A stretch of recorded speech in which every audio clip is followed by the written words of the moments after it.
I just ready to go crazy.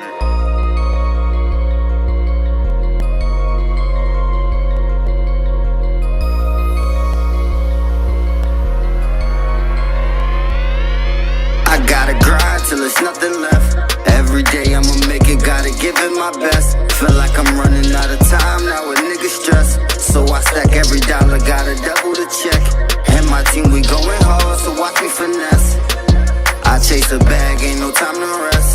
I can't stop till I got my name on it. I'm going until I get everything I want. I want a big house with a backyard with the pool in it. And a fish tank in my big house, so if we got beef, we throwing food in. I need a big car with some nice rims with the roof lit, so I can do the dash, then swerve, bitch, I went to school with. Another house up on the hill, so my mama be straight. A couple acres of that land, so my siblings could play. And if my daddy acting right, I put food on his plate. So when I finally get that chance, I'ma do what it take. I want 100K on my wrist, I shine bright when the lights low. Another 100K on my neck, VVS looking like white snow. Maybe courtside with Drake and them. 2 chains in my album, so I chase it back by any means. Hoping one of them will be the outcome, and I will. Grind to the death of me. Family, money, and loyalty be the recipe. I will do what it take to make my mama proud. On the road to them riches, so you can't stop me now. I gotta grind till there's nothing left. Every day I'ma make it, gotta give it my best. Feel like I'm running out of time now with niggas stress. So I stack every dollar, gotta double the check. And my team, we going hard, so watch me finesse. I chase a bag, ain't no time to rest. I can't stop till I got my name on it. I'm going until I get everything I want. I got big dreams like Martin Luther and Malcolm X. If I had 1,000,000 men just to walk with me, I could worry less. The state gave a couple of my niggas years, so I do the stretch. And when they touch down, back to the grind like they never left. To make it relatable and the change going is to give you inspiration. Get inspired. Tune in to Hop the Series Wednesdays at 8 p.m.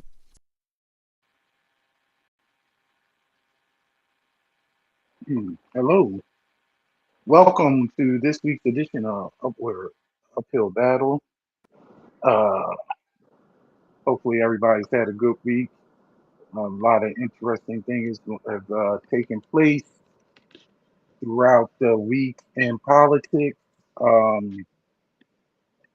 and in the world in general. Where we are going to discuss the key points of this week's primaries throughout the country,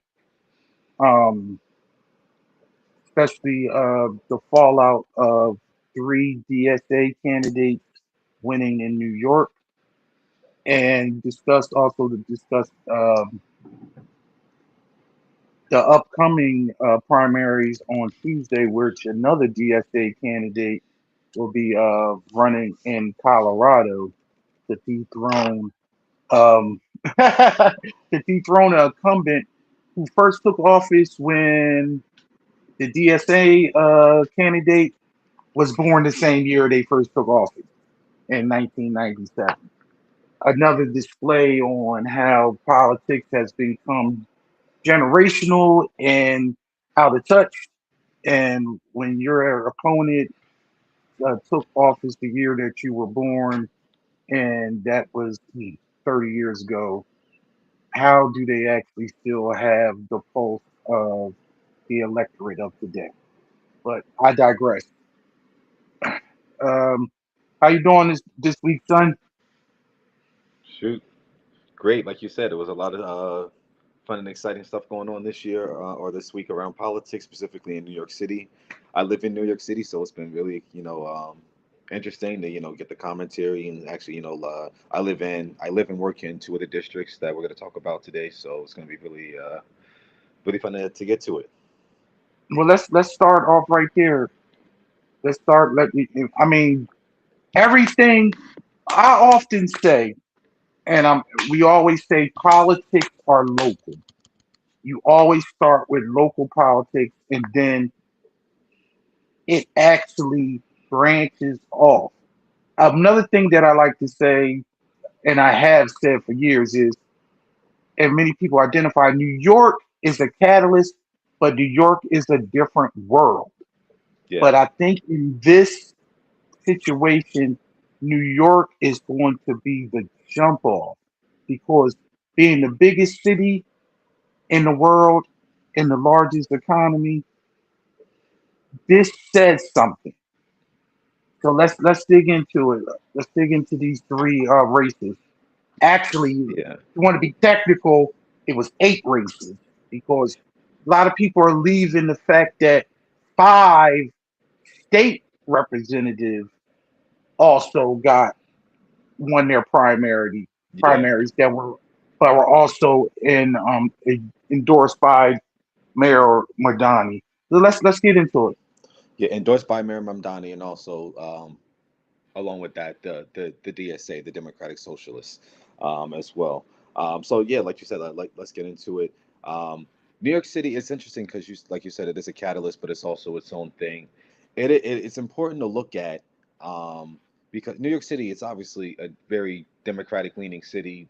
All these districts are, if you win the Democratic nomination, you're going to win in the general. Some of these, and I have to look, they're probably not going to have an actual Republican challenger. It'll be interesting to see if No, there's any independent challengers that jump in, but I highly doubt it for many of these races. But it's important to see where the Democratic Party is at, where the voters of the Democratic Party are at. And also with New York City being as diverse as it is, I mean, there's parts of Queens where we're going to talk about it in New York 7th, where Queens is the most diverse county in the country. It's one of the most diverse places in the world. Literally, everyone from every country lives in Queens. So, yeah, let's get into it. I guess we can start. Well, let's start with just laying out the landscape of these elections. So, coming into this, and the three we're mainly going to focus are on um, New York 7, which encompasses parts of Brooklyn and Queens, and that's an open seat because the current representative is Nydia Velasquez, and she decided not to seek reelection, so she weighed in and she endorsed the candidate Antonio Reynosa, who actually is currently the Brooklyn Borough president, and he's also very important.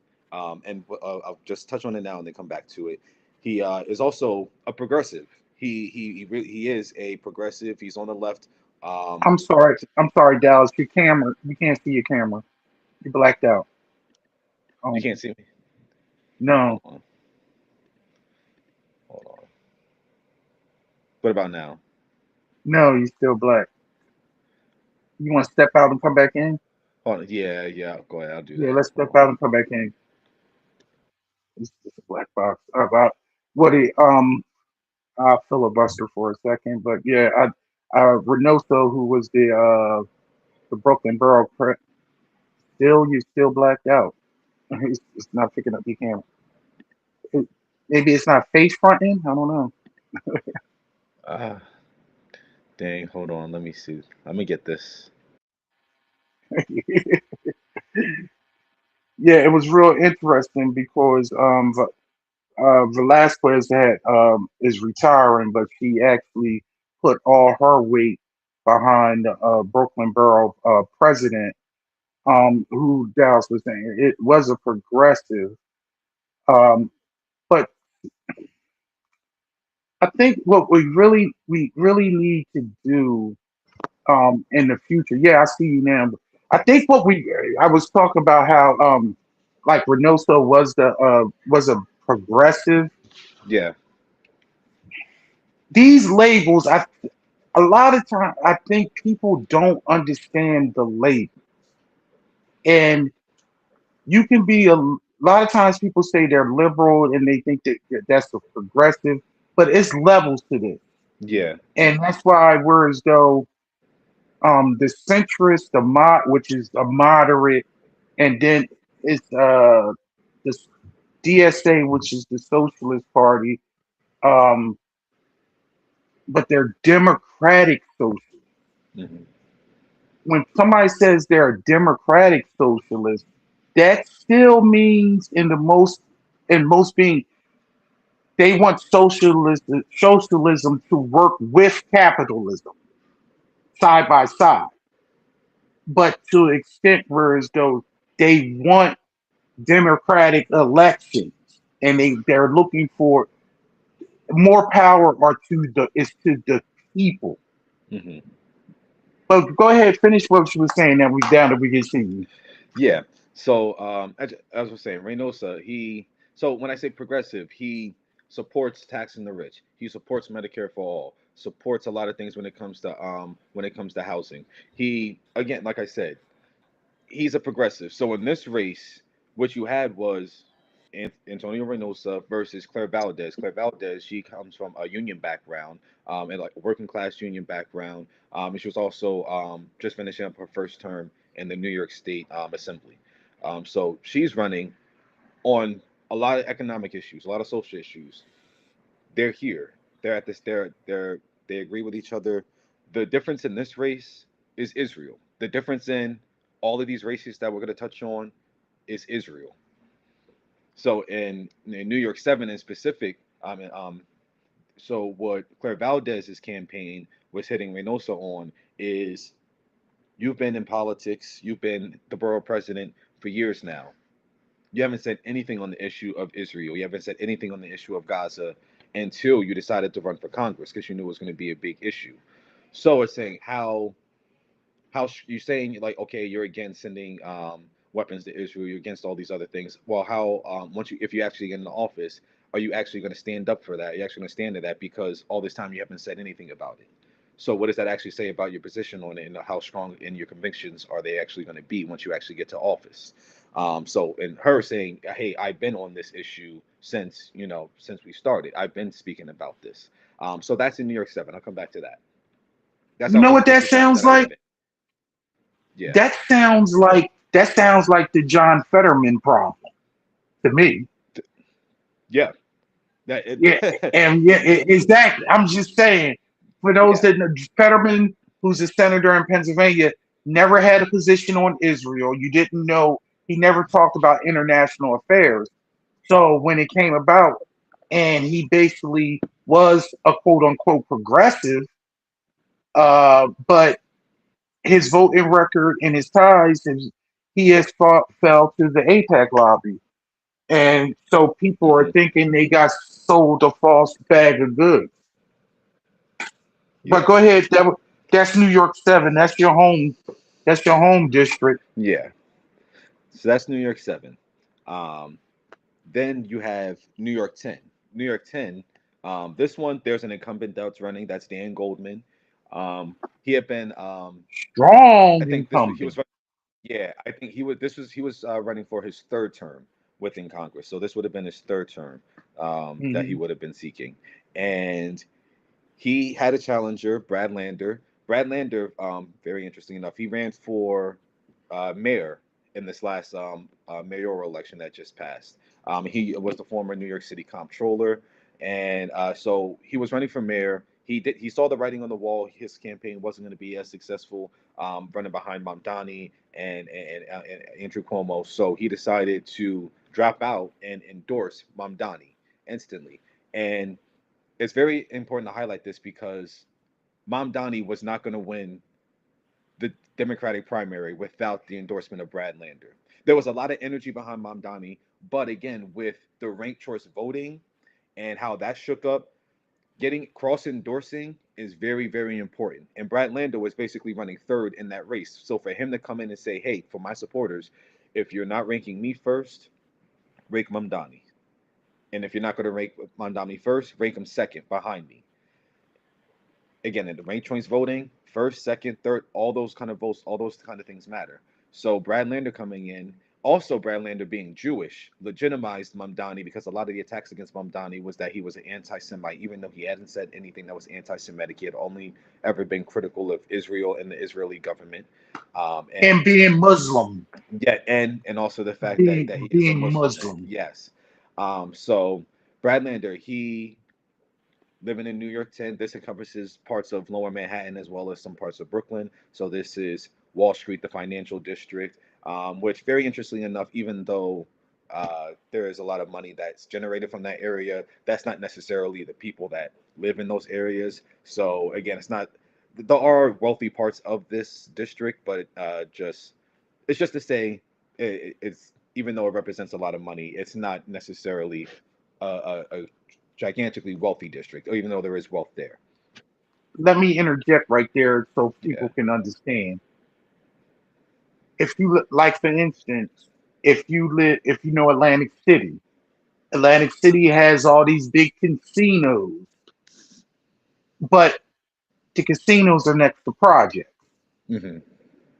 I mean, the, a lot of the just Wall Street district is the same way. Hmm. I'm in Delaware. If you think Delaware is the home of credit cards and banks, Exclusively. the city district has big banks and big buildings, and then you go 3 blocks over and you have projects, Hmm. low income area. A lot of these places, Wall Street is the same way. They get tax breaks for setting up in a certain area. So Hmm. they promise jobs, they promise reinvention of the area and things like that. So that's why they set up. So people automatically assume because these big companies are placed in these areas that the areas are affluent and they're working class neighborhoods, and Hmm. that New York 10 is no different. And another big thing that I want to add on to that, Goldman was a rising star because he actually prosecuted Donald Trump in his first impeachment Hmm. hearing back Yeah. in 2020. That's how he got into office, and basically being a rubber stamp for APAC. Um, Yeah. But and we'll get into APAC and ranked choice voting more later, when we go over the DSA platform. And Sure. what now you saved the best for last because this Oh was wait. my favorite one. Yeah, but also to touch on in New York 10 before we really dive into all these races is that it's also the second largest Jewish population in the city, the district with the second largest Jewish population in the city. Again, very important to highlight that these are two Jewish individuals Yes, right next to each other, and the issue that separated the both of them was Israel. It was Israel. Brad Lander also, by the way, he is not a member of the DSA. So, but he he's is on the not. left, but he is not a member of the DSA. He So is not again, a. running against Dan Goldman, some of these issues, again, they are both to the left. I would even say Goldman is also not. He's not necessarily an establishment centrist figure. I wouldn't necessarily lump him in that camp, but he's also not as far left as the other candidates that are running, or even Brad Lander is. But that's also to say Brad Lander isn't as left as the other candidates are as well. He's he's liberal. Yeah. He's liberal, but he is not. He's not part of the DSA. Yes. And these are also labels that we will break down later, because the bottom line is, that what we need to encompass is, no matter how you identify, you should always, especially if you are black Hmm. and and and you are marginalized, you should identify with the candidate's policy. Do not go by whatever label that is being put forth in front of them, because the fact that we only have a two-party system it gets very convoluted, to where as though people stand for different things, but they, in order to get to the mainstream and to get on um, a large enough platform with the balloting, you have to Hmm. belong to one of the political parties. You have to run in one of the primaries. Hmm.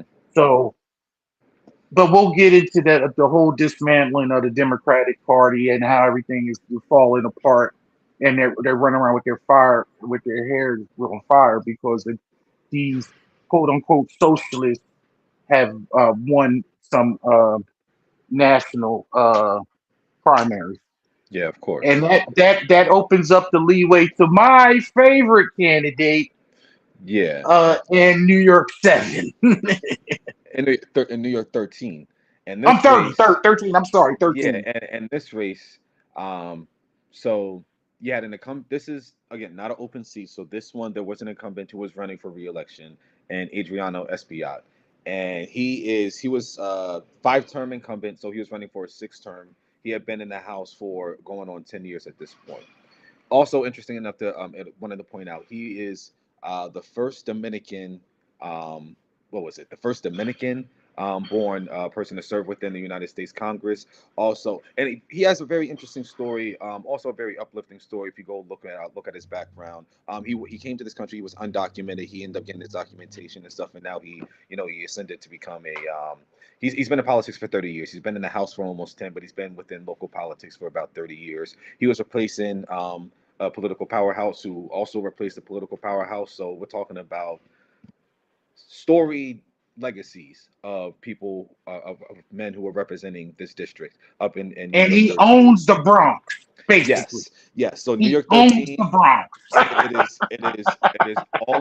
it is all of Upper Manhattan. So this is Columbia, this is Harlem, this is Washington Heights, and it's also parts of the Lower Bronx around like Yankee Stadium and everything. So these are the areas that encompass the district.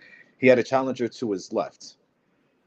She's a public defender. She's a PhD student at some of the CUNY schools. So this is local schools, and she is a political organizer. Her name is Dereliza Avila Chevalier, and she, Beautiful name. Beautiful name. yeah, she very and again, like I said, we'll get into this race. I kind of just want to preview these, but in this race, she was out of all of these 3 races that we're talking about. This was the one that was like, ooh, like we'll have to see. This was the most uphill battle that Yeah. was fought with the DSA, with the candidate, with Zoran, and they end up coming out on top. So just wanted to highlight these for you. One more thing before we really dive into these things. So in all of these races, Zoran Mamdani, Democratic Socialist Mayor of New York City, he came in and endorsed Claire Valdez, Brad Lander, and Dara Lisa. These completely kind of bucked the system for a couple of reasons. So one, and let me start with this one first. It was in the news, and I think I might even touched on it on a show previously before. But Hakeem Jeffries, he's from New York City, from Brooklyn. Shio Say, he's a is he New York City Council member. Yes. He had basically was flirting with the idea of running to challenge Hakeem Jeffries. Yes. Zoran Mamdani, again, the newly at this point he's coming off of, I think it was just a primary win. Decided said no, we shouldn't have someone primary Hakeem Jeffries. The way that the DSA works is it's a democratic system. So it's not just like Zoran said, even though he did have the power, as you know, he had just won the primary and everything, he did have the power to basically say like, oh, you know, if you shouldn't do it, maybe that shouldn't happen. But he went to the DSA and he lobbied against the DSA, and the DSA, the members, the board, they voted not to basically endorse a primary challenge against Hakeem Jeffries.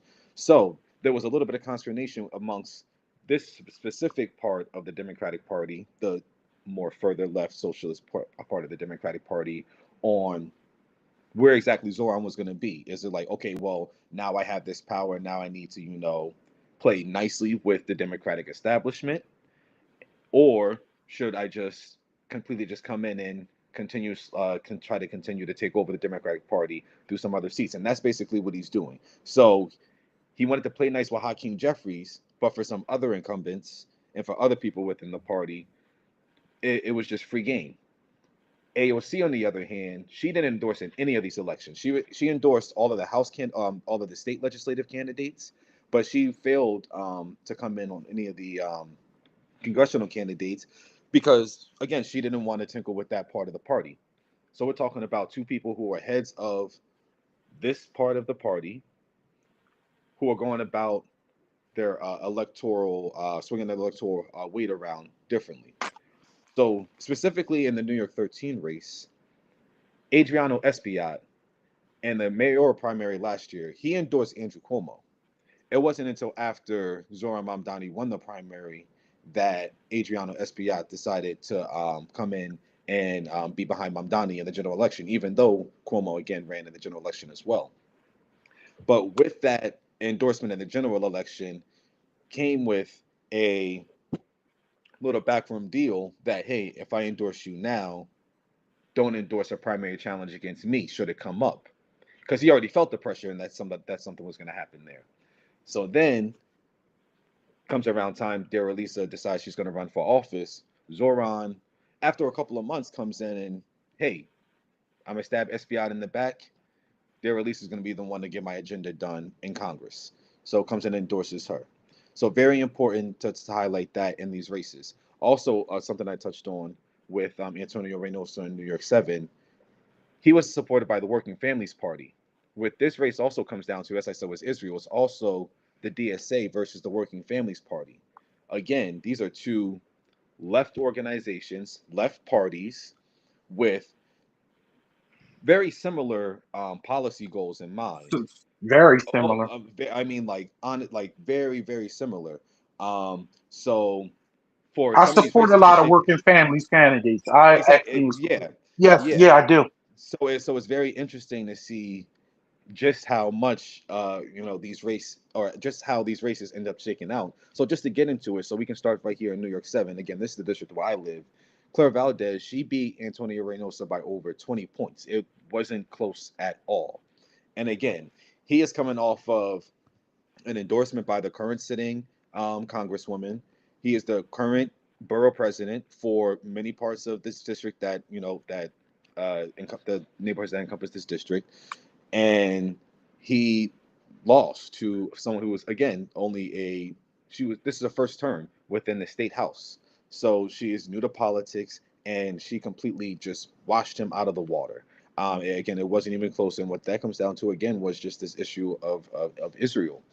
And it's very interesting to see how much that played a part in all of these elections, because again, that shows you where the Democratic Party is, where the base of the Democratic Party is, and where they're standing specifically on this issue of Israel, our involvement with Israel, our support of Israel, and then as well as talking about affordability, talking about things when it comes to housing, education, when it comes to transportation, when it comes to medical care and health care, all these kind of things. It's just highlighted a very it's very as I said, and I'll hand it over to you before we get into some of these other races. But it's just very exciting to see where the base of the Democratic Party is, and it's also disheartening to see how much the establishment is upset with it, and how they're blaming everyone other than themselves for this hunger from the Democratic voters.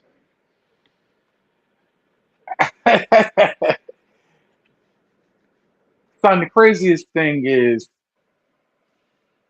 my position has always been where the voters are coming around to. And I think a lot of it has to do with the simple fact that people are getting more educated on the actual occupation of Israel Hmm. and the amount that Israel actually has a stronghold into American politics. People know who APEC are now.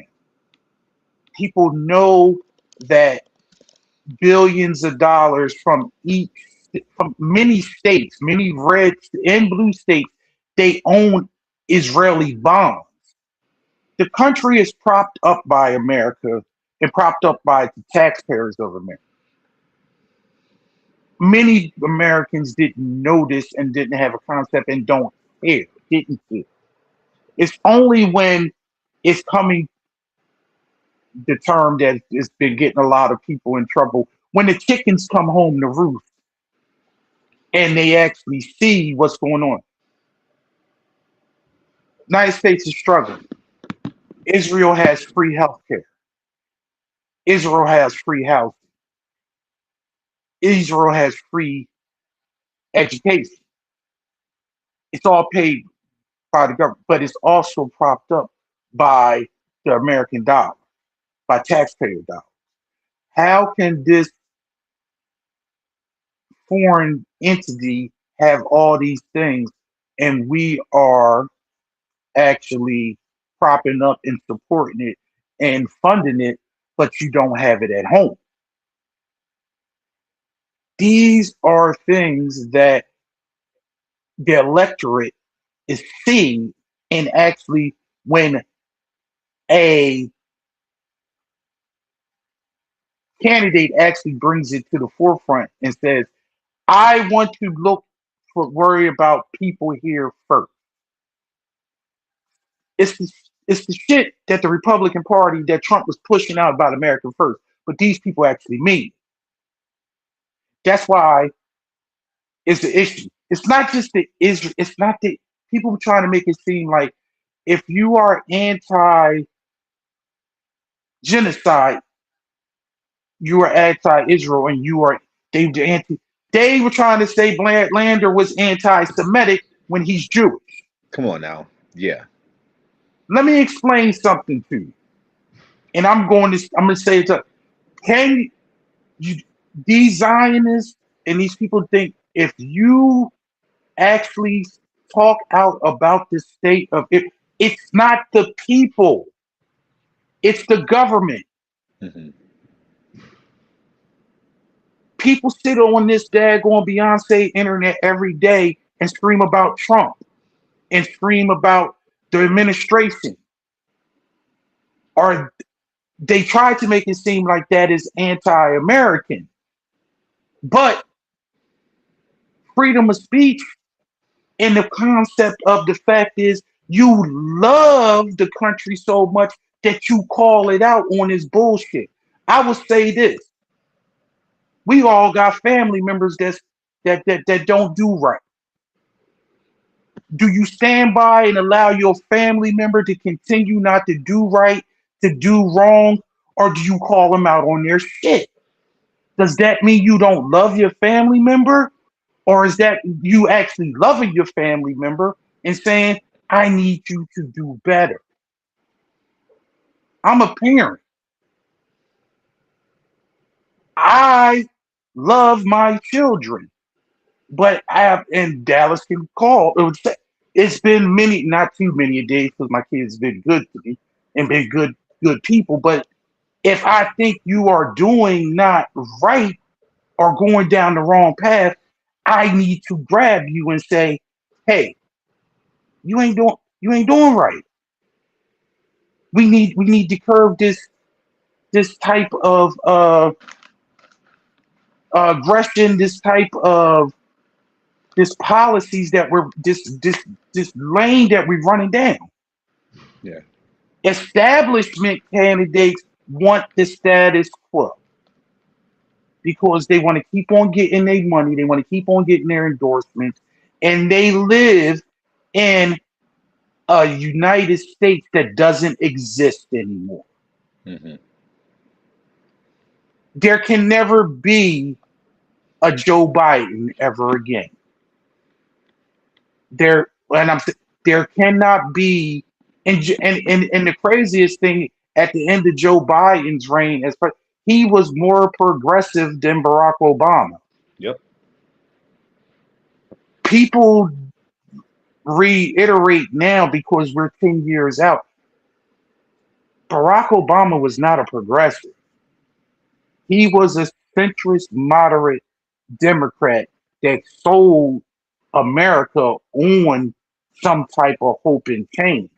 But he was a good president in the ideology of being the American president.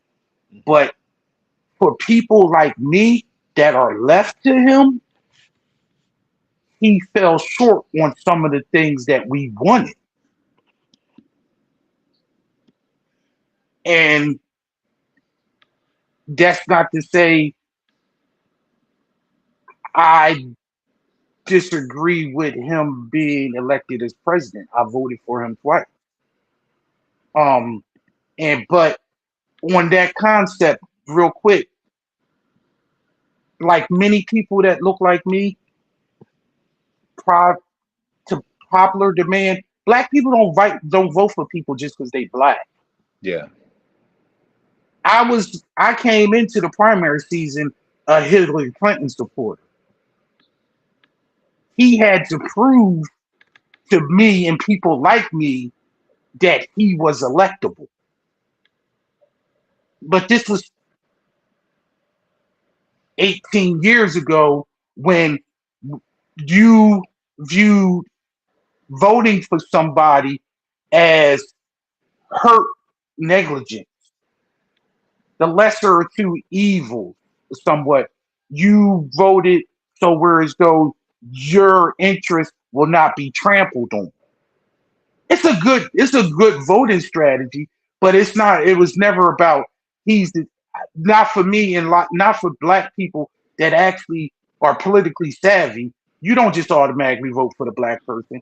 And they actually use that against some uneducated voters, especially when a black person is a Republican. If you ever Hmm. if you ever and I've said this plenty of times on other if a black person is on a Republican ticket, they never when they put their picture and their yard signs, they never put the party that they're in. They just put their picture Hmm. and their name because they know vehemently a lot of times black people will see a black person and then they'll see the Republican logo and they go like, oh, I'm not voting for them. Yeah. But let's dig into the actual races so we can get into this breakdown of the DSA. Yeah, so that's so in New York 7, like I said, Claire Valdez, she beat Reynosa by over 20 points. In New York 10, Brad Lander, he beat Dan Goldman by well over 30 points. Again, this Was it was 30? Yeah. this wasn't close. This was like I think it was the second largest incumbent loss in the primary. I think only Liz Cheney when she ran for re-election back in was it 2022 in Wyoming, and she lost re-election. I think this is the second largest and the largest since then. So yeah, Brad Lander completely washed Dan Goldman out of the water. And again, the issue in this race specifically was Israel. Like that is the only difference. Again, Dan Goldman, on a lot of these issues, he's not, again, like I said, not necessarily a centrist establishment type of the Democratic Party. However, on the issue of Israel specifically, hey, he has came out like staunchly against protesters, Yeah. in support of arming Israel, in support of refusing to call it a genocide. All of those things. It culminated with it's been in the news. It was sometime last week. He had went to a cafe in Brooklyn with his daughter, and only after finding out, like later that day, that he was a sitting member of Congress who was so pro-Israel, um, the owner of the cafe decided to refund him his order and said like he's not welcome to come back, ever again. And that's just to say that's where his district is at. That's where a lot of the people in this district are at. Again, this is also a very heavily Really Jewish Jewish district. district. Jewish He is district. not allowed to get Yes. coffee in his home in his Yes. home district coffee shop. Yes. That is Vehemently. huge. Yes, that should send a message to the Democratic Party on clearly whatever was allowed 2 years ago, 4 years ago, whatever your stance on Israel cannot be what it was before. And if you are someone who has not only just championed this or supported it, but just said nothing or allowed it to go, even that, playing the fence, being silent on it, that's not enough anymore. That's not enough anymore. So very important and interesting turnout in New York 10, and then man, and up in Harlem and New York 13. That race, it was decided by a little over 2,000 votes, but Daria really Xavier, she topped Adriana Espiat and she won. He did concede the race, and it's very interesting. I had texted you that day as soon as I work up in Harlem and I was coming out of the train. He was right outside of my train station passing Right. out mailers and stuff like that. And the only reason I didn't say anything to him, and I get on why I wanted to say something to him, the only reason I didn't is because honestly, he was just around. He had some older black ladies that were passing out like mailers and stuff, and I didn't want to get anything with them, that early in the morning. I was on my way to work, but him and his campaign, or even just like his donors and his backers, they've been running some really bad hit pieces Yes. on Lisa about her. She's a Haitian Muslim. She's Haitian Muslim and Dominican, basically. Yes. She She's New York, yeah, is what exactly. she is. Yes, she's She's a New mix of a York. whole bunch of different things, and they were She's New using, York. and his supporters and some of the and the attack ads against her, they were basically using the term Haitian as a slur against her, like, oh, she's Haitian, she's a Haitian, something like that, and What they he use in the was Republican Party. exactly. And it was just very nasty attacks, also framing her as anti-Semitic. Also, let me just for people that don't Roll know, it back. the Roll it part of back. the part of this district, or these districts, this is Harlem, Washington Heights, the Bronx. This is And Upper Black and Brown Manhattan. Yes, of it Upper is. Manhattan. So this is Hispanic. So you have Dominican, Haitian, Puerto Rican, Black. You have Asian. You have literally everyone, but it's very heavily Hispanic and it's also heavily Black. There has been less. The Black population has been dwindling in years. That's a lot to do with the cost of living in the city as a whole, but specifically within these parts of Upper Manhattan. But still, that's this district. So you going And around it's using it's a it's these a heavy Muslim population in those as areas well. also. Yes. So you using these things as slurs, her being a Muslim, her being hate, you using them as slurs or like things to derail her, or even using the trope and saying that she's anti-Semitic for some of the things that she has said. They also came after her for she sent out a tweet that was like "fuck Kamala Harris," which she has Years since ago, which was yet during the it was during the presidential election, yeah, a couple of years ago, and she has since backtracked on some of those statements, but the sentiment is something that's shared by a lot of people within the Democratic Party. It's part of the reason why Kamala Harris is not currently the president of the United States.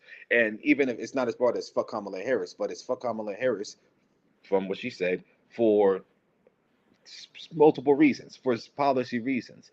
One of them was on when she was the sitting vice president, her administration was part of starting this conflict, and giving these arms to Israel, in their crusade against Hamas, which actually turned out to be just all of Palestine, and then which has now turned into Lebanon and other parts of the in Iran. But anyways, to interject on that, yeah.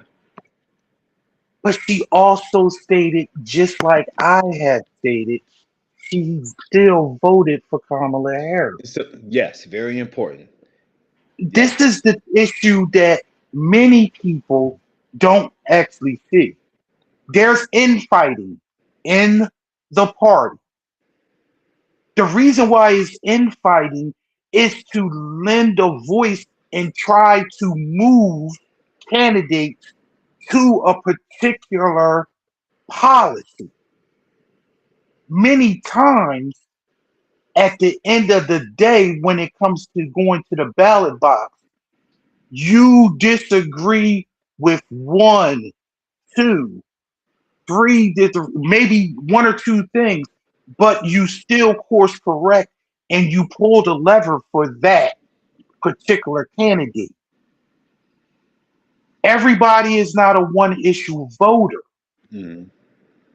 but what is coming to the forefront now is this issue of Israel has snowballed into the effect where as though now you can see how Israel is causing all these repercussions at home, and it's causing repercussions.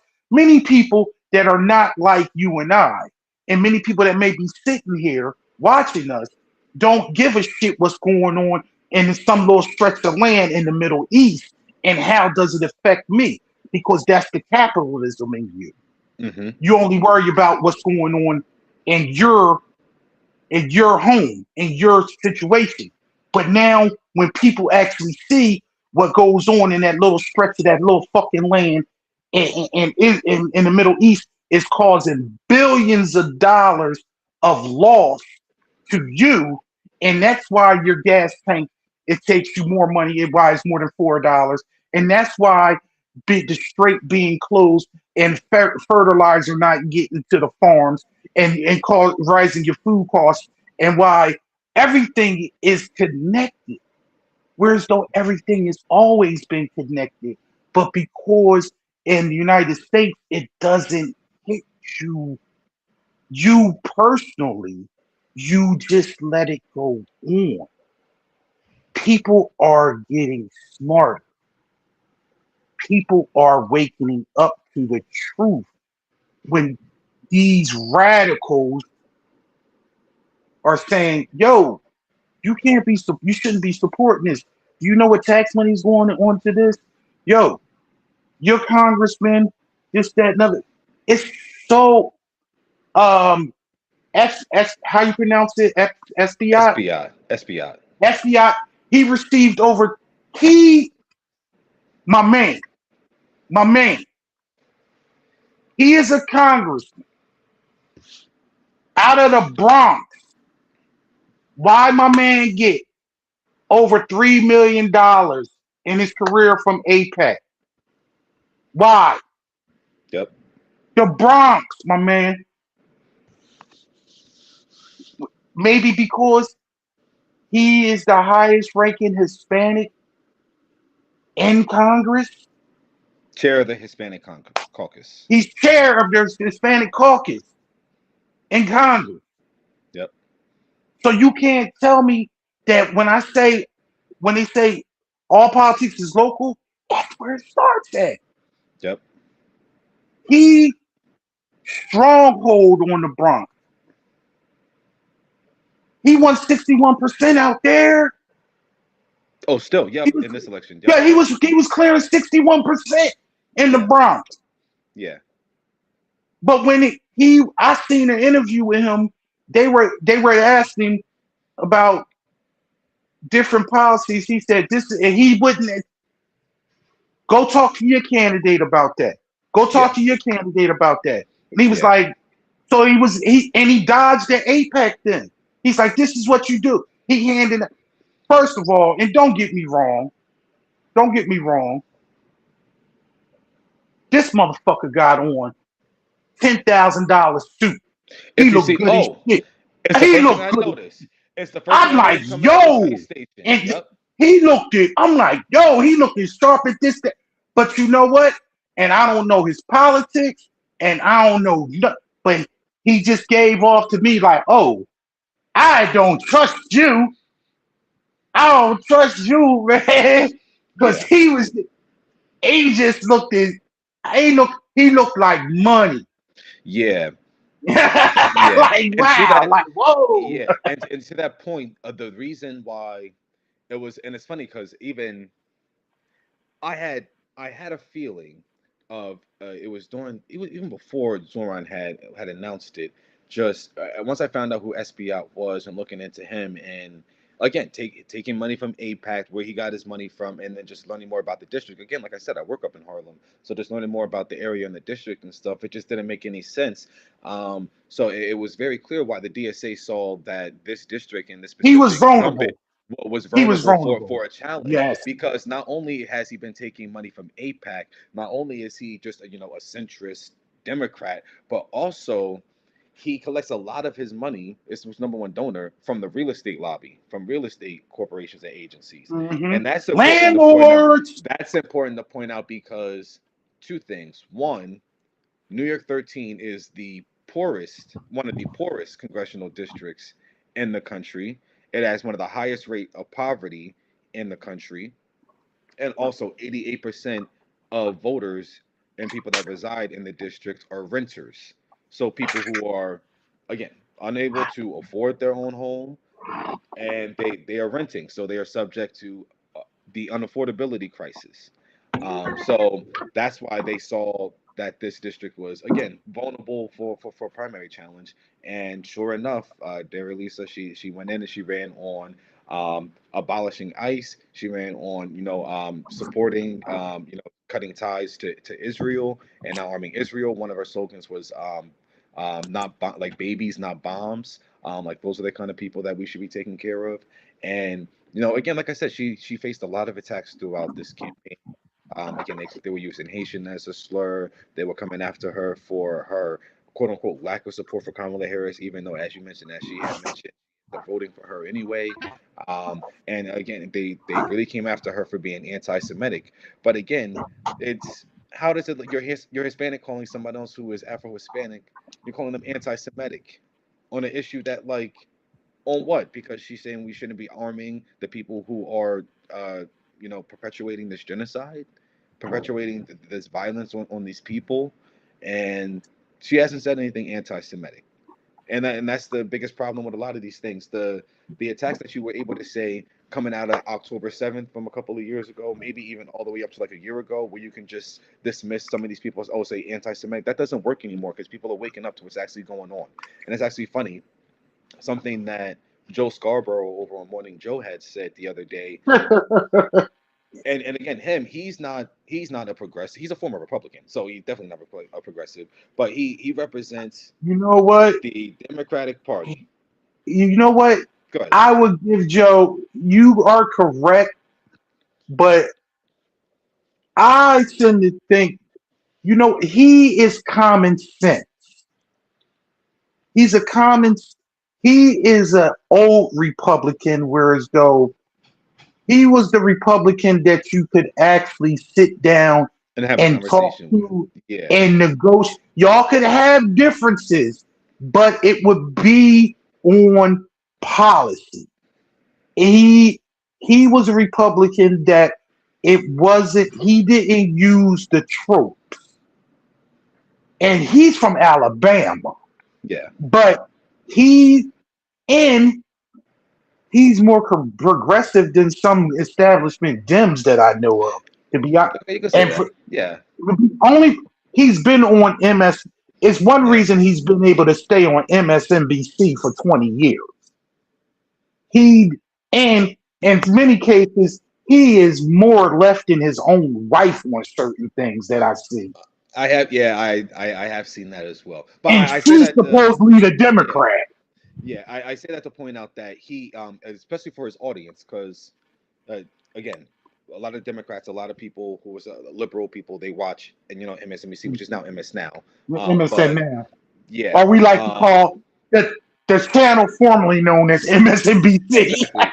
Yeah. So and he and I actually I set this up to give him props because he was actually saying people that are calling Derry Lisa anti-Semitic for her the calling out Israel and her views on Israel, the government, the IDF, is saying no, you can't call her anti-Semitic. You can't call these people who are pointing out what they're seeing, and calling it a genocide. You can't call them anti-Semitic.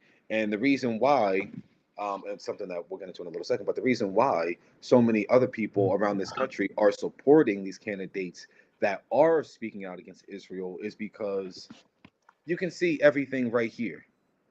You can see it right here. So what's going on in Yeah. Israel and in Gaza in real time, what's going on in Lebanon in real time, you can see it on your phone. There's no hiding it. And something that Joe Scarborough had said, he was like, you know what? He basically said I was a supporter of Israel and I was against and I was for some of their attacks on against Palestinians and everything because he said I was growing up and I saw what happened in the Olympic attacks against the Israeli athletes and I saw what happened to them. So ever since then I was pro-Israel and I was anti-Palestinian. He was like, that's because that's what I saw. And then all I ever heard was basically pro-Israel, pro-Israel, pro-Israel. Now that young people, everyone has access to see what's going on, just like he did at that moment. Now that you're seeing real time, babies getting blown up, homes being destroyed, the entire cities, entire towns, the entire civilization being leveled. Now that everyone has access to see that, that's changing their psyches. That's changing people's opinions. That's changing support for Israel. That's changing support for candidates who support Israel, who are again silent on the issue of Israel. And it's going to be a very major and important. This is a major important inflection point for the Democratic Party. Because what do you I do? like APAC that. is so just to set this one thing up. Go ahead.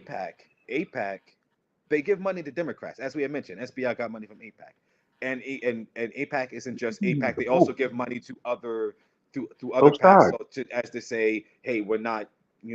This necessarily isn't coming from APAC, even though it is funneled through APAC. They disguise. But They make up other packs and disguise yeah, and make up other names to hot yeah, because now APAC is hot. So they're setting up shelter packs and they're actually funding these shelter packs. Yeah. So it's not actually their name because people are now just anti any candidate that have that moniker on them. Yep.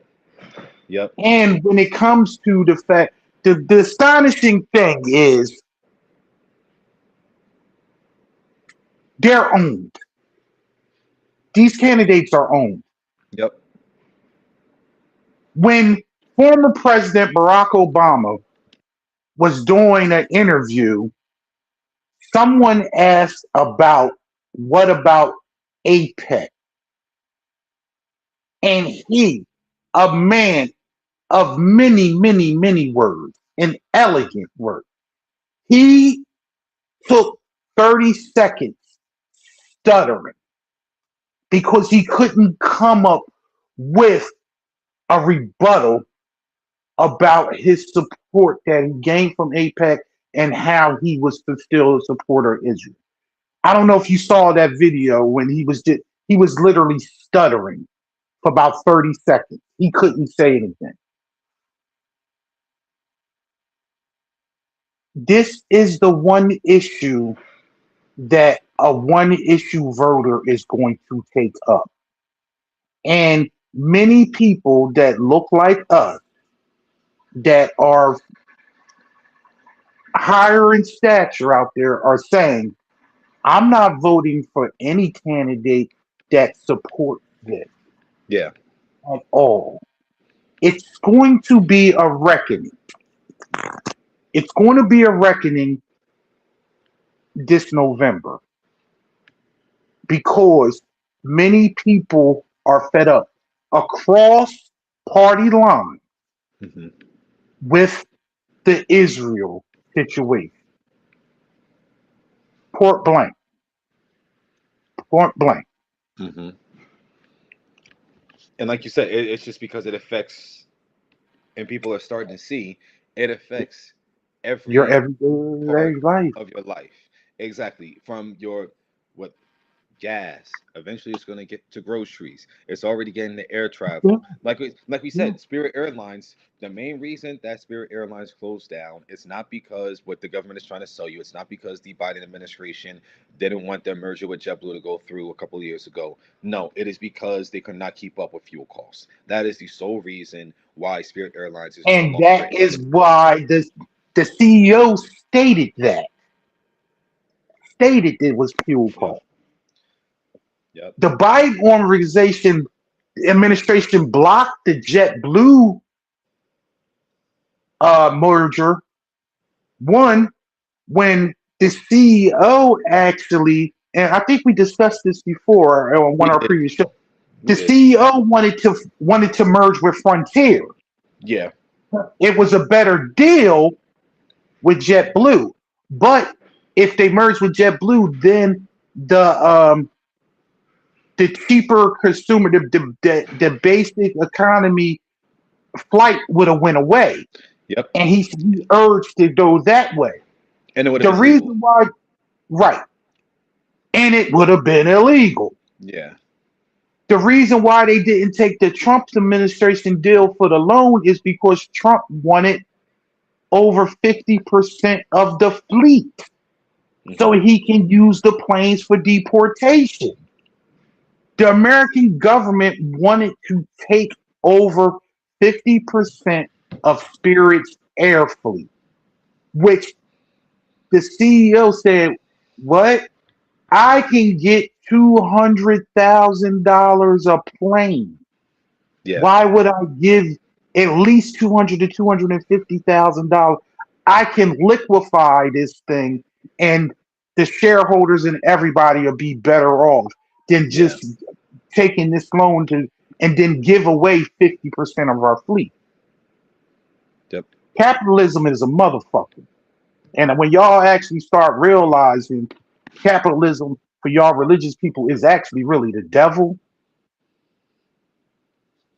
because the, the only the strong can survive type thing and pull your stuff up by your bootstraps. What if you don't got boots? Yep. Let's move on. I'm sorry. Yeah, We're no, that's crazy. But yeah, so up in New York 13, as I said, Daria Lisa, she pulled it off. And again, this was the closest race. So she only won by a little over 2,000 votes. But like I said, highly contested. But she was able to pull it out. And as I mentioned, it's just this is the direction the Democratic Party should be going because this is the direction the voters are telling you that they want to go. And even though these are resounding victories and almost every metric for these three candidates, and as well as to go on with the House candidate, the state House candidates as well. Um, five, five state the representatives in yes, the state. Were they the all DSA back? as they The for five the most, I state believe all of, representatives. I think I believe they were all DSA backed, and I believe they were also all DSA members as well. But I would have to go check in and look at all of them, but I'm almost positive that's right. Um, but the response from the Democratic Party, the establishment wing of the Democratic Party, it has been it's been it's loser mentality basically, and Yes. it just kind of goes to show you that these people, they're not, even though they say, oh, vote blue no matter who, is that's only when they only say that to the progressive left, the the more liberal wing of the party, when it's time to get in line and vote for the centrist establishment candidate. That's what they say. It's not for just whoever the nominee is, because if that was the case, then Andrew Cuomo wouldn't have ran against Zoran Mamdani because he wouldn't have had the support to do that because Zoran was the Democratic candidate. And unfortunately, what you're now seeing isn't a welcoming of these new nominees into the party. They're not saying, the establishment at large isn't, trying to support them. You had the former chair of the Democratic National Convention, Jamie Harrison, might I add you, who honestly only reached that profile because he lost to Lindsey Graham down in South Carolina. So he failed up to get that position. And it was just that it was a relatively close race. And I don't even think it was that close, actually. But it was just closer than I think other Democrats had ever been to challenging Lindsey Graham. And he had a lot of energy behind his campaign. But a story for another day. Anyway, he No, let's came story out. for now. So Okay. let's elaborate on that a little bit. Yeah. What happens in these parties? You get some little bit of energy behind you, and you actually come out and run a campaign and do better than what's expected. Hmm. A lot of times, what they say is a backroom deal. Hey, we know you probably going to lose. Let's go take this L for us. We're going to take care of you on the back end. And this was a take care of him on the back end situation. Many people, especially when they are, granted, to win in South Carolina, you probably have, they would say, like, this is not going to play this DSA thing. That they, but he made it the statement that if you hate Democrats, Yeah. why run for the party's nomination if you hate Yeah. Democrats so much? I have it right here. If I can, I'll say. Go ahead, He say it. said, I say this with no ill will or animosity. If you hate the Which Democratic means I Party, got ill will and yes, animosity. exactly. If you hate the Democratic Party, then please don't run for our nomination. Don't use our resources. Don't rely on our volunteers. Don't use our infrastructure. Don't ask Democrats to invest their time, money, energy in your campaign. Focus on building the party you actually support. Political parties aren't perfect, but they're built by millions of people who knock doors, make calls, organize meetings, and fight the values they believe in. If you don't believe in the party, then don't ask its members to carry you across the finish line. And before I let you go back in, it's crazy because he's saying this into response.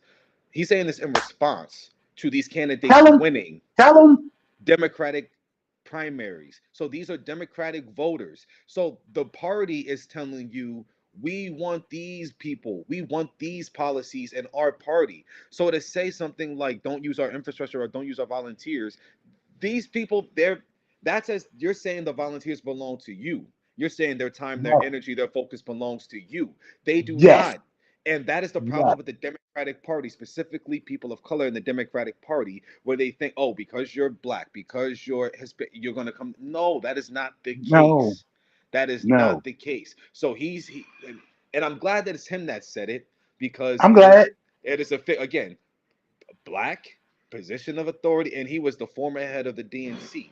So him saying basically, yeah, we own the voters, we own the volunteers, we own the door knockers. Even if they're doing it for your campaign, they still belong to us. No, that is wrong. And what these races, the other races around the country have shown you is that the voters are ready for something new. They are ready for a different kind of politics, one that's more hostile and not as buddy buddy with the Republicans, with the status quo, with Israel, all these things. Go ahead. To add, you started, you set the fire, you lit the match. That's exactly where I was going. The fact of the matter is, what they failed to actually say by just it's just like when Joe Biden said, "If black people don't vote for me, they are not black." Mm-hmm. The DSA has spent the last 10 years organizing. This started back with Bernie Sanders. Yeah. They now have been mobilized for 10 years, getting a network and getting organized. Their their phone bank people and they go, when have you seen Esprit in the fucking community? That's what all of them were saying. It's the whole point. These people, these candidates have actually been knocking on doors, introducing themselves to the people, going into the bodegas, Yep. going into the corners, going into local businesses. This is who I am. This is what I stand for. And guess what? They want to hang this moniker because when you say socialist, people think the bottom line is this. Hold on.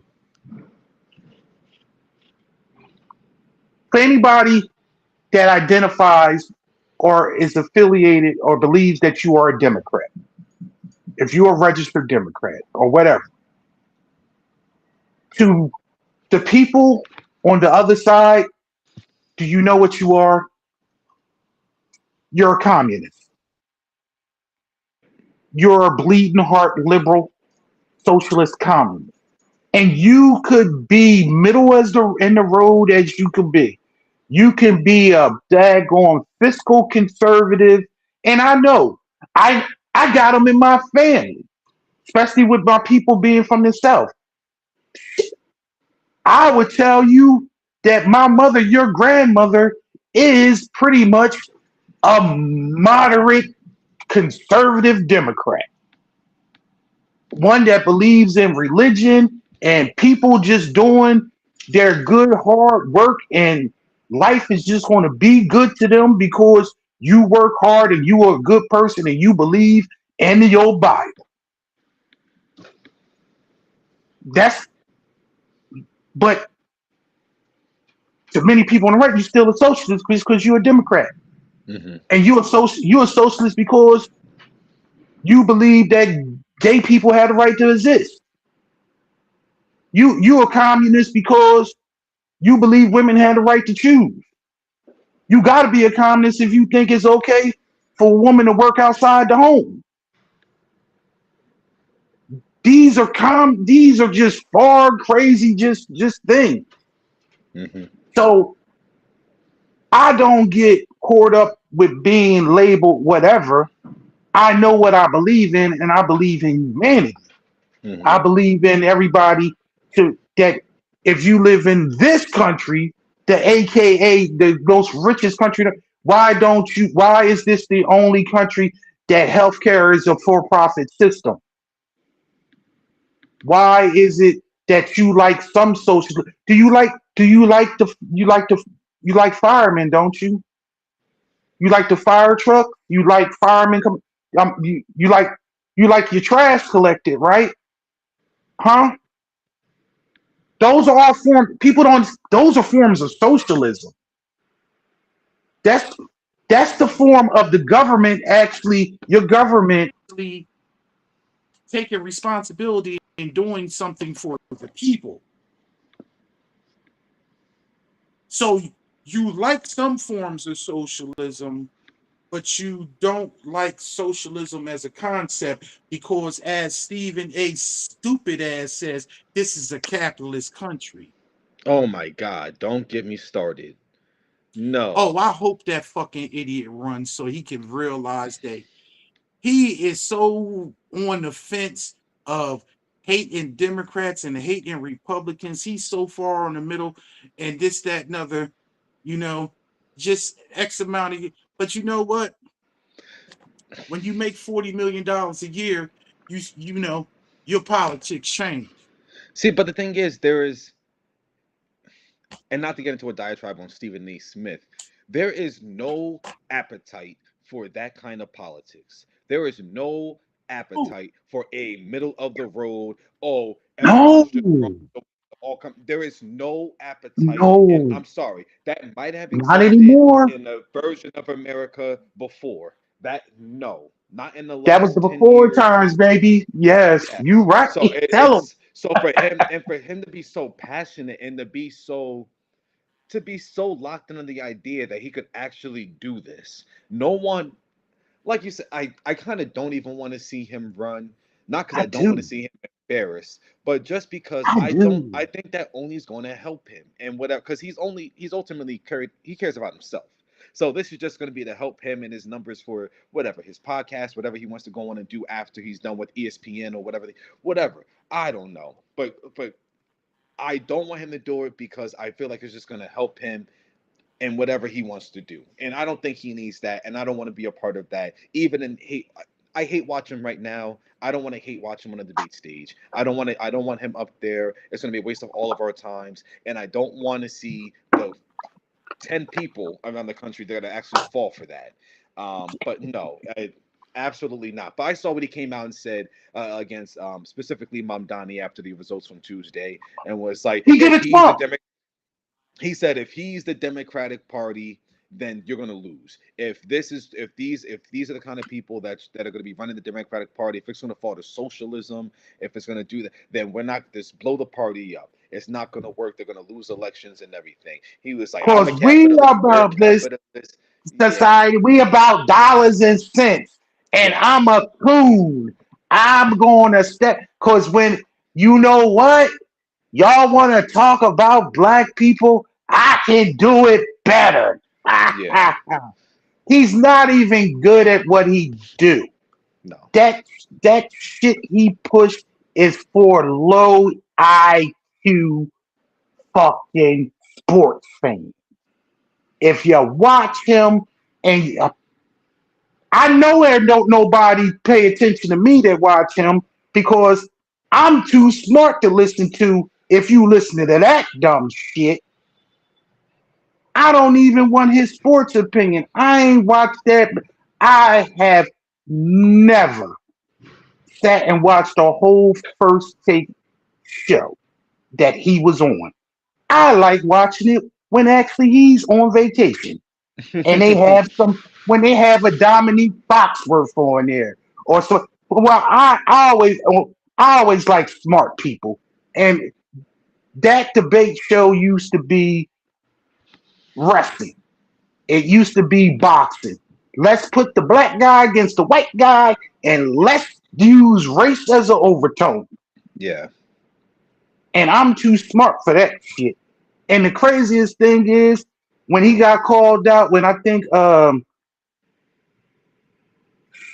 and we divulging one of the old one of the Max guys said Kellerman. that Max Kellerman Max Kellerman got they said Max was blacker. Terrell Owens said Max was blacker than him.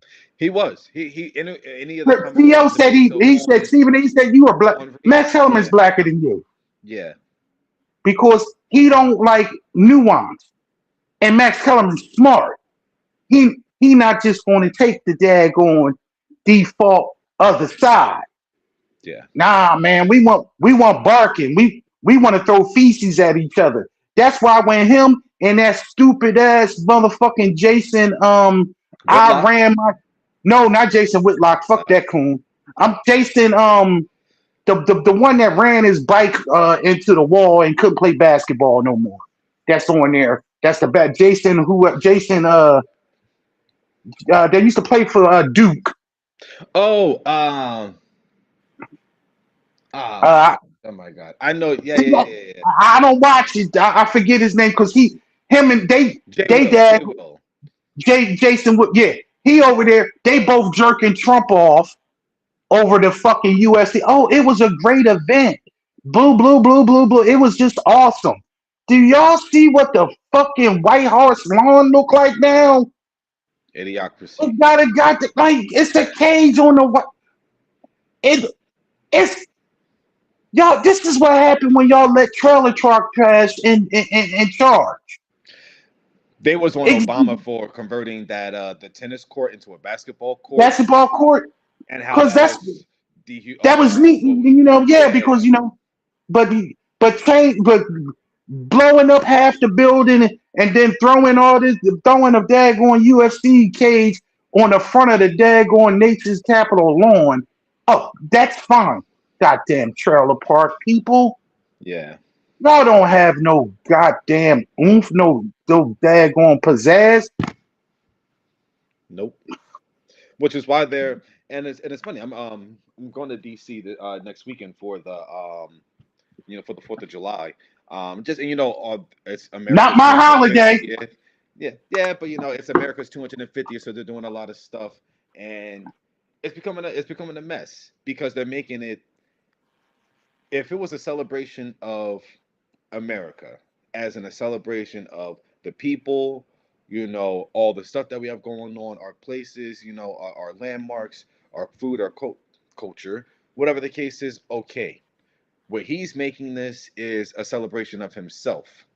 I don't know Yeah. if you've seen it, and that's why a lot of people Well, America are coming 250 up. and Freedom 250 was two different things. They were, but they're part of the same, but all part of the same thing. And also, America 250 that happened on his birthday. That was Flag Day, which they're now trying to make which they are trying to make like a now like an actual like holidays, like a bank holiday and everything. It coincides with his birthday. So between that, he made that about himself. He made the RNC, even going back, the RNC when he ran against Joe Biden, that was that was at the White House. If you recall, it was at the Yeah. White House. He had that there as well. He's putting himself in passports. There's 250th anniversary editions of passports. So if you try to go get yourself a passport right now, you're gonna open it up, and it's over. If you look at it, he's over the Constitution. So his I've seen body it. blocking the words of the Constitution. Isn't that crazy? And so it's It's just so crazy. Like you dumb. said, yeah, This is how dumb he is. And this is how dumb the people is that follow him. That passport on it says, welcome and be good. Idiot. The only fucking people that can get an American passport is what? American citizens. Who are you welcoming? literally stupid people. This is what happens Idiots. when you allow people to marry their relatives and then they get the right to vote. So let's continue to keep on outlawing people for ancestral marriage across the country, please. So we don't end up in this situation again. Because I'm about to really be pro literacy test. Yeah.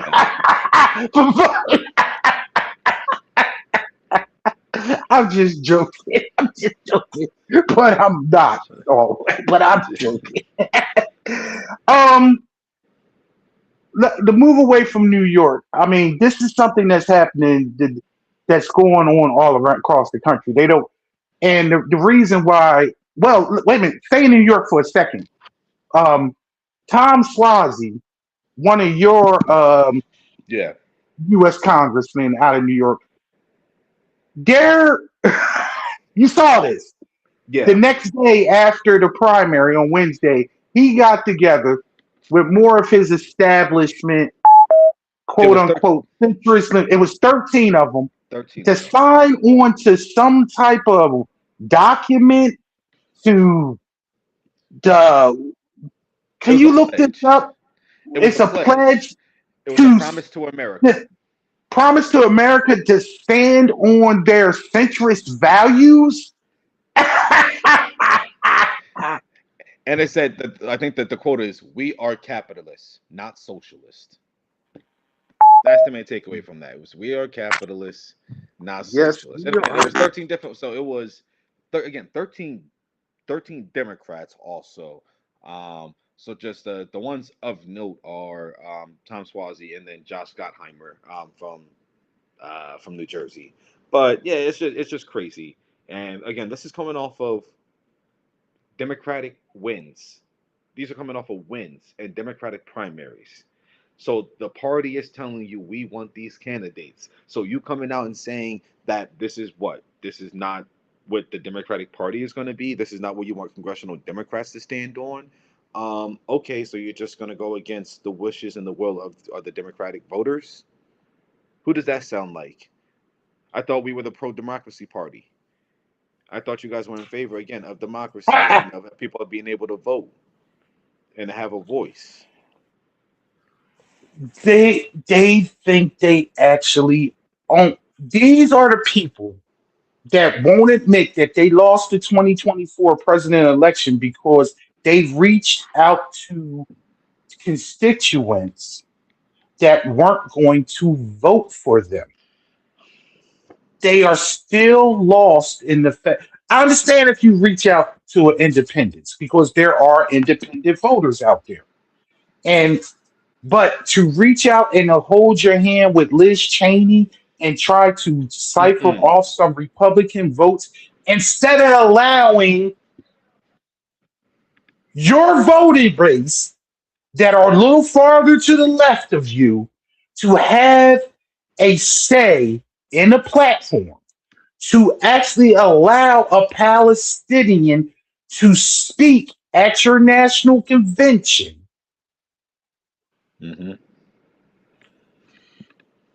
You are bought and paid for by corporations. One of the first things that Hakeem Jeffries did last year after Trump took office was go to Silicon Valley and go to the the tech corporation leaders and say that they still had a home in the Democratic Party, that they will still back legislation for them. I will say it now, I will say it again, and I will always say it. They are two heads of the same coin. Corporate Dems and Republic, there is no difference in the way that they govern except for socially. Economically, they will fuck you. They will fuck the working person and they will screw middle class people for the billionaires. Will they push will they push against LGBT rights and minorities and this? No. But I'm gonna tell you this one thing: they won't actually full heartedly protect those rights either. It happened here in Delaware with SB 100 that just got pushed down, and just last week or this week is the end of the session. Delaware put up a bill to actually make same-sex and interracial marriage part of their constitution.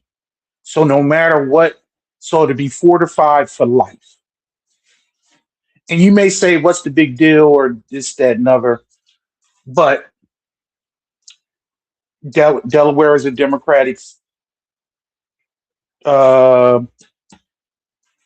state. So you don't have to worry about those rights being taken away. That's how they swing. It came down to a two-third. Of course, it goes to the Constitution. It had to be a two-thirds majority. They Democrats have a two-thirds majority, and it passed the Senate, and in the House, it fell by two votes because two Democrats voted against it. One of the Democrats voted against it because, and this is what they do. This is a Republican tactic. And I don't know if you know about this one, son.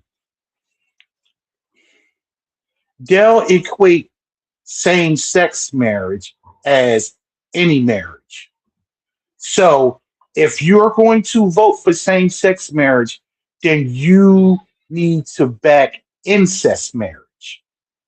So being able to marry your first cousin. Because people are people, right? This is their argument. People are people, right? So we should be okay with marriage being able to marry somebody that's 13 or 14 years old, right? So, but you want me to vote for this? You want me to vote for same sex? Then we need to vote for this too, because people are just people, and we can't. If you're not going to discriminate, we shouldn't discriminate. These are the filthy arguments that they use to try to equate the two things. Hmm. I need everyday people that are watching this and just watching what's going on in your government that pedophilia is more acceptable to them than homosexuality, than two of age adults loving each other and wanting to marry. They'd rather have some 40, 50-year old guy marrying this 14-year-old girl Mm. and what, or allowing Bobby Joe and Tammy Sue, who share their parents or siblings, marry. That's what they're equating the two to. And that's how some bills get burnt. I'm trying to figure out why did they put the interracial component on with the same sex? Because that looks kind of like fucking with somebody's racist bias to me. Yeah. Yeah. No, that's interesting. It's interesting as Not well. the ends. Yeah, especially ends. And you wouldn't. I don't know. What they're hand in hand. It was same sex and interracial marriage together. Even But in then. other states, they didn't do it in this state, but in other states, they put in the minor or the ancestral marriage piece into it, marrying your cousin piece into this same sex marriage thing. That yeah, that part is absolutely ridiculous. And I was gonna say you wouldn't expect a place like Delaware, but you shouldn't expect anywhere to go to go down for something like that. But Yeah, but you know, it's a lot of pockets here. yeah, yeah, no, for It's a sure, lot. In this for small sure, state, it's a lot of pockets. yeah, for sure. But I mean, but to the broader point, like you were saying, it's mostly like just We lived in it. We lived in a yeah, Republican town. And we didn't really we lived in a Republican town. for sure, a lot of We lived states in a for sure, racist as shit town. We did. for sure. They just we you grew up in the age when it wasn't overt. But soon as Trump came to prominence and Solid. you was about to graduate high school and Trump came to prominence and you seen all them fucking Trump and Confederate flags all around town Yeah, popped up because the trailer park had energy. Yeah, buddy. I just don't gotta let them not come into my. You just knew you couldn't go into the Irish pub. You just knew you couldn't go in the Bridgeway Diner. You knew it. But now he was like, nah, we can put the signs out and let y'all know we don't want you. Yeah, And they did. yeah, man. What a time. I'm sorry. But wait a minute. But let's move on. Let's move because we want to bring this to a close in the next half hour. I'm sorry. Maryland Hmm. was very interesting in their primaries. And this is for one that I was disappointed. I was disappointed in Maryland in a couple ways. One, they actually reelected State Senator Bill Fitzgerald, who was the state Senate president. And he decided on his own, not listening to his caucus, not listening to the winds of what the people were saying. He did not bring up redistricting and for a vote in Maryland, whereas though Maryland could actually picked up another See? one or two congressional seats. His caucus wanted to vote on it. The people wanted to vote on it. He didn't bring it up, and he was challenged. This is what upset me. He's been a senator since 2010. He has run unopposed in a primary. This was the first time he ran in a primary. Many years he ran because he is represents Baltimore City. Hmm. Many times Republicans don't even run against him. He's basically he hasn't been able had to campaign or anything.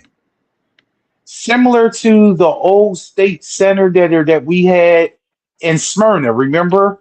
Yeah. Before we had the present one, we had the lady, he ran Bill whatever, Bill Like, something. I'm Bill blanking something. on. Yeah. I'm blanking on his last name, but he had been a senator, state senator since like 1984 and ran unopposed for like 30 years. He ran unopposed. So he just kept on getting the job.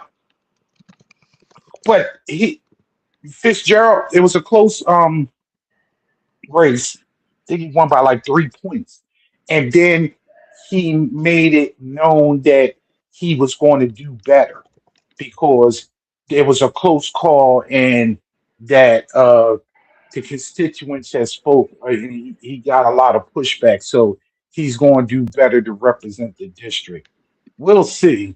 Hmm. But this is the point where I'm saying, whereas though when you don't always have to win.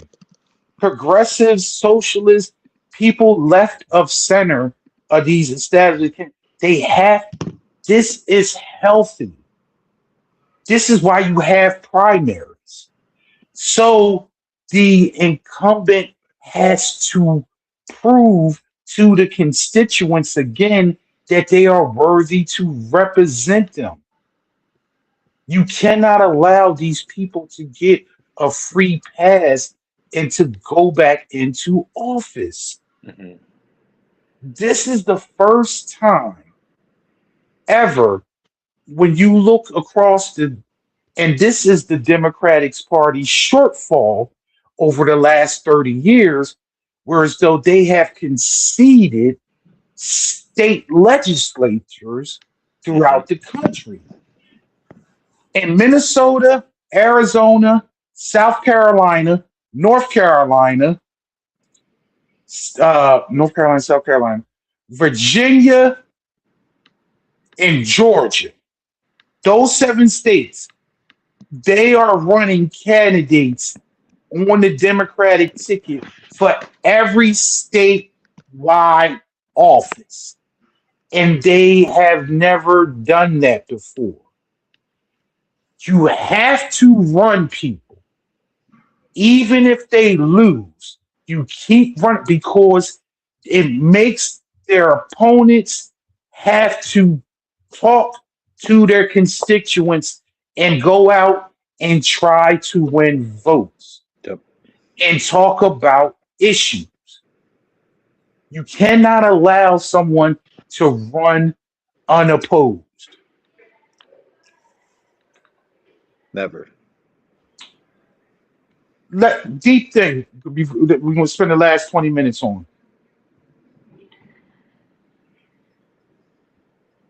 Hakeem Jeffries says something very, I felt poignant. One thing that I did agree with him with, and I want you to hear this and Is this see. something he said recently after the results on He Tuesday? said after the loss, Gotcha. what he said after the loss, I agree totally with him. And he said it was on Wednesday. He's interviewed about they brought up Mayor Mardani. He Mhm. said, and the ones that he Mardani back won, the ones that he back lost. And he Yeah. said, I am the Democratic caucus leader. I have to support my caucus. Mhm. So, of course, I am going to support the incumbents that are in office presently because they are part of my caucus. Yeah. I already spoke to Mayor Mondani. We agreed to disagree on the candidates. Mhm. I am doing what I am supposed to do in supporting my caucus. And ultimately, I actually have to agree with him on that. I was like, I couldn't be like, you know what? Well, so and so is crappy. You should just, but they are part of it. They have voted him. These people voted him leader. Yeah. So he needed to back them. What I don't agree with him with was how he downplayed that it's only three members out of New York. We're Yeah. a caucus of 215. Three people will not make a difference in the bigger picture of the caucus. I say to you, and this is what I text you before they even won, and I think, or maybe it was after they won. All that you need in power within a caucus is 10 to 15 people. All you need is a voting block. Mhm. If your voting block is strong, then they have to come to you for your vote and negotiate. Not like those three are going to actually not be the only three. No, There are they're three joining so some. far. They could be, you could be, Kiros in Colorado will be a fourth one. Mhm. Then you could talk about Chris Rabb. Presley. You can talk about Chris Rabb in Pennsylvania. You can talk about What's her name? Mendez and or it was who just won in New Jersey. Mendez in New Jersey. Yes, Yeah. New Jersey. Not Mendez. Yeah, yeah. Not Mendez. I'm blanking on the name, but yeah. I'm like, I know. Yeah, she just won. Then you talking about also Rokana, Yep. Yep. Rashida Tlaib, um, of Jayapal. Yep. Ilhan. These are all Omar. these are progressives. Yeah. AOC. Now, this is the thing.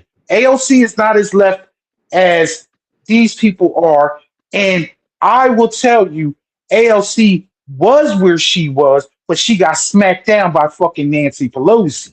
Yeah. Which is And yes. but she played. But this is the thing. She played the game.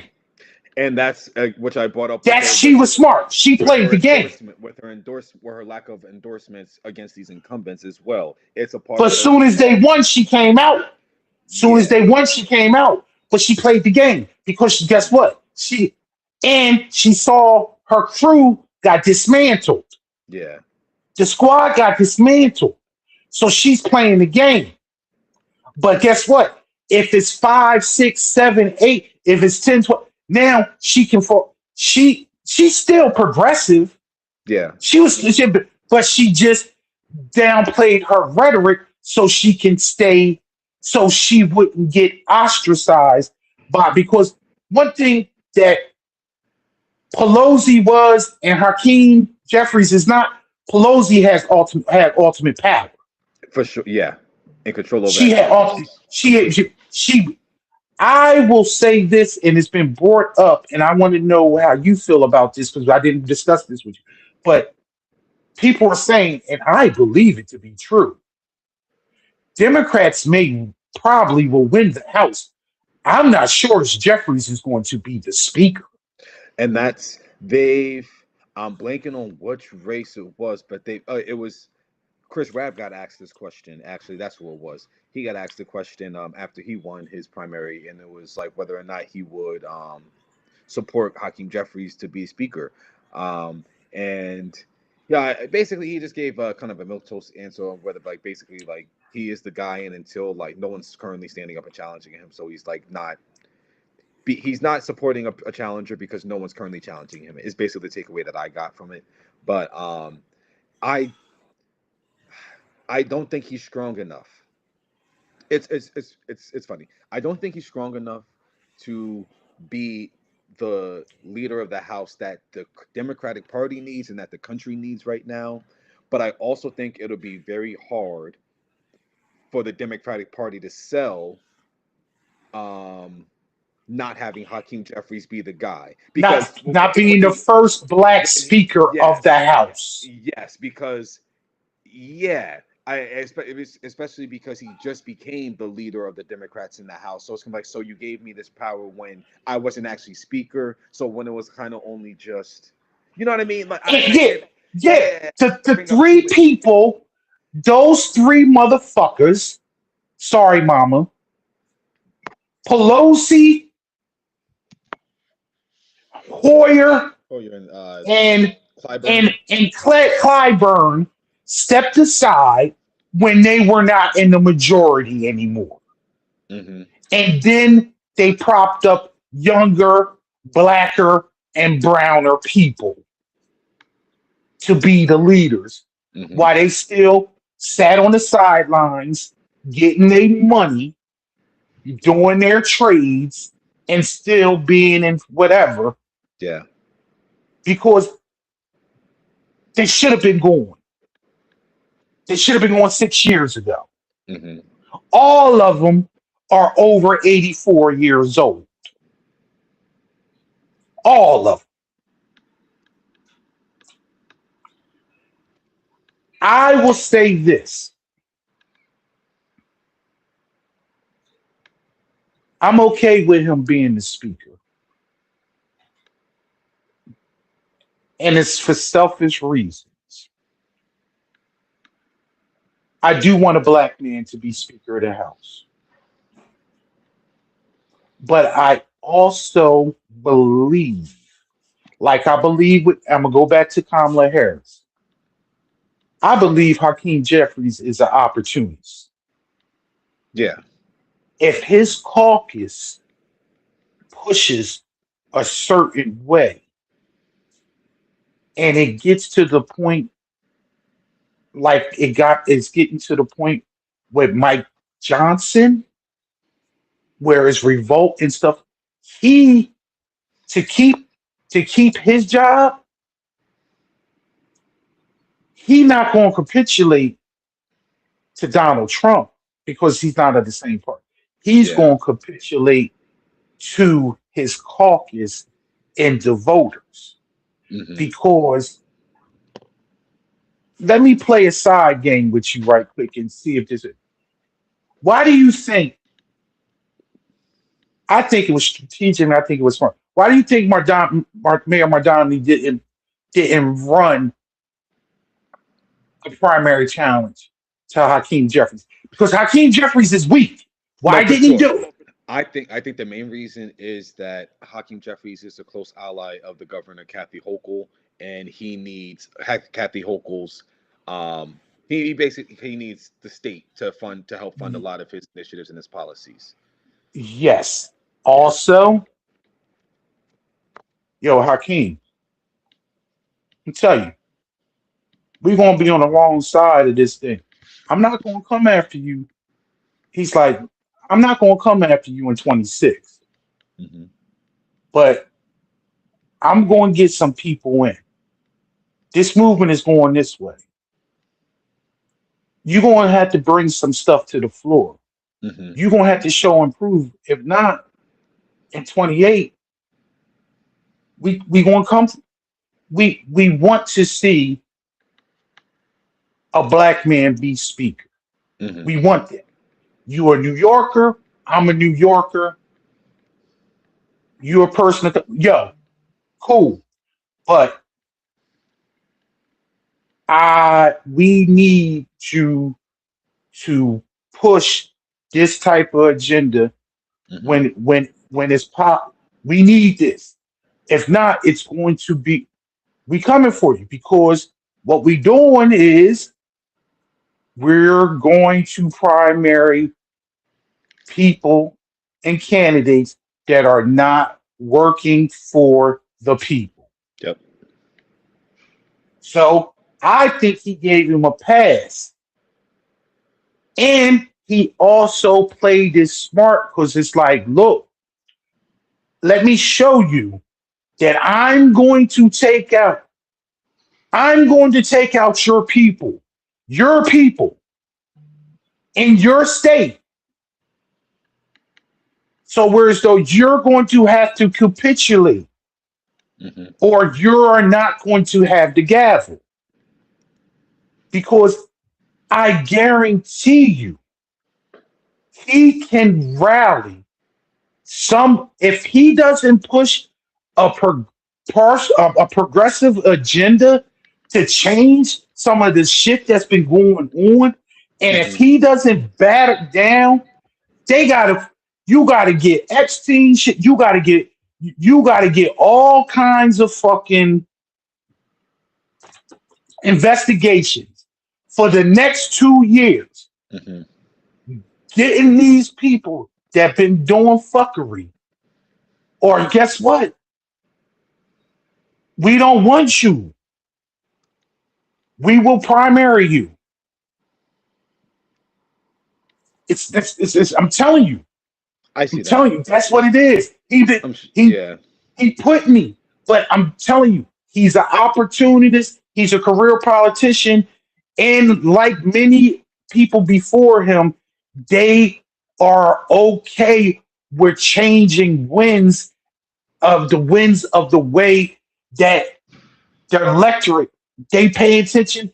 They pay attention to polls, Hmm. and and then they pay attention to what the electorate is saying because it's like, oh, I got one. They gonna have to ban stock trading. Hmm. They going to have to ban people from Congress being able to actually become lobbyists. These are all things that that's going to have to get done in order for these people to keep their jobs. Hmm. And the fact of the matter is, you cannot primary the party leader your first year in and out. You, it was smart. I It see was that. Yeah. smart. It was smart. He's playing the game. For It's sure. just like I'm telling. I think he's an opportunist, and he's going to want that gavel,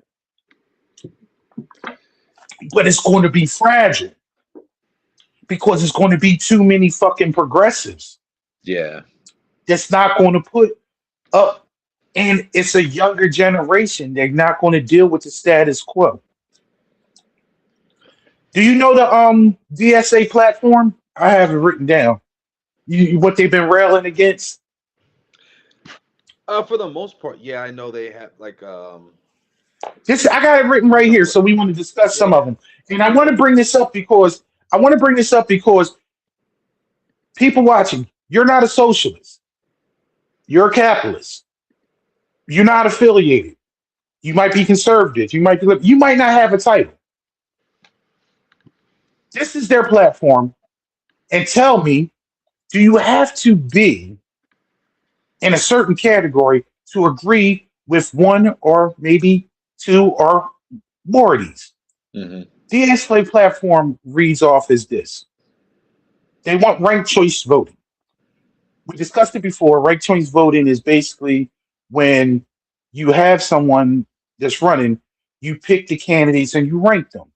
You I vote for this person to be this is my first choice, this is my second choice, this is my third choice. If when they go through the voting and they take through all the first choice voting, and if somebody doesn't get a majority amount from over 50% over the ones, now they go to your second choice and they Hmm. add those together. And if they don't get over a 50% amount for being your second choice, they go to the third choice. And then after that, after the third choice, then they can get over 50%. So basically what they're saying is you get rid of this plurality Hmm. victory. Case in point, in Maryland. In Maryland, Sit, Story Horror's old district. He's retiring. He was the 84-year-old. He used to be the majority leader. Hmm. He's been running his. He picked the actual winner. He endorsed the actual winner, Adrian Barroso. Also won by getting 32% of the vote. There were 24 people running in the Democratic primary. He got 32% of the vote, literally about 21,000 votes. And he is the nominee. And because it's a heavy Democratic district, he is probably going to Congress. With ranked choice voting, people would have been, first of all, you have to do something about this shit anyway. Yeah. And I understand that people should be able to run, whoever should be able to run, if they recall for this, that 23 fucking people, my man. 20 of those people knew didn't have a chance to win. Hmm. Only the top three people garnished over 90% of the vote. The bottom 20 only got 10% combined. Hmm. This is another thing that APAC and other PACs do. They pay candidates to stay on the ballot, even Hmm. though they know they don't have a chance to win. So, whereas though they split the vote up, so their preferred candidate can win.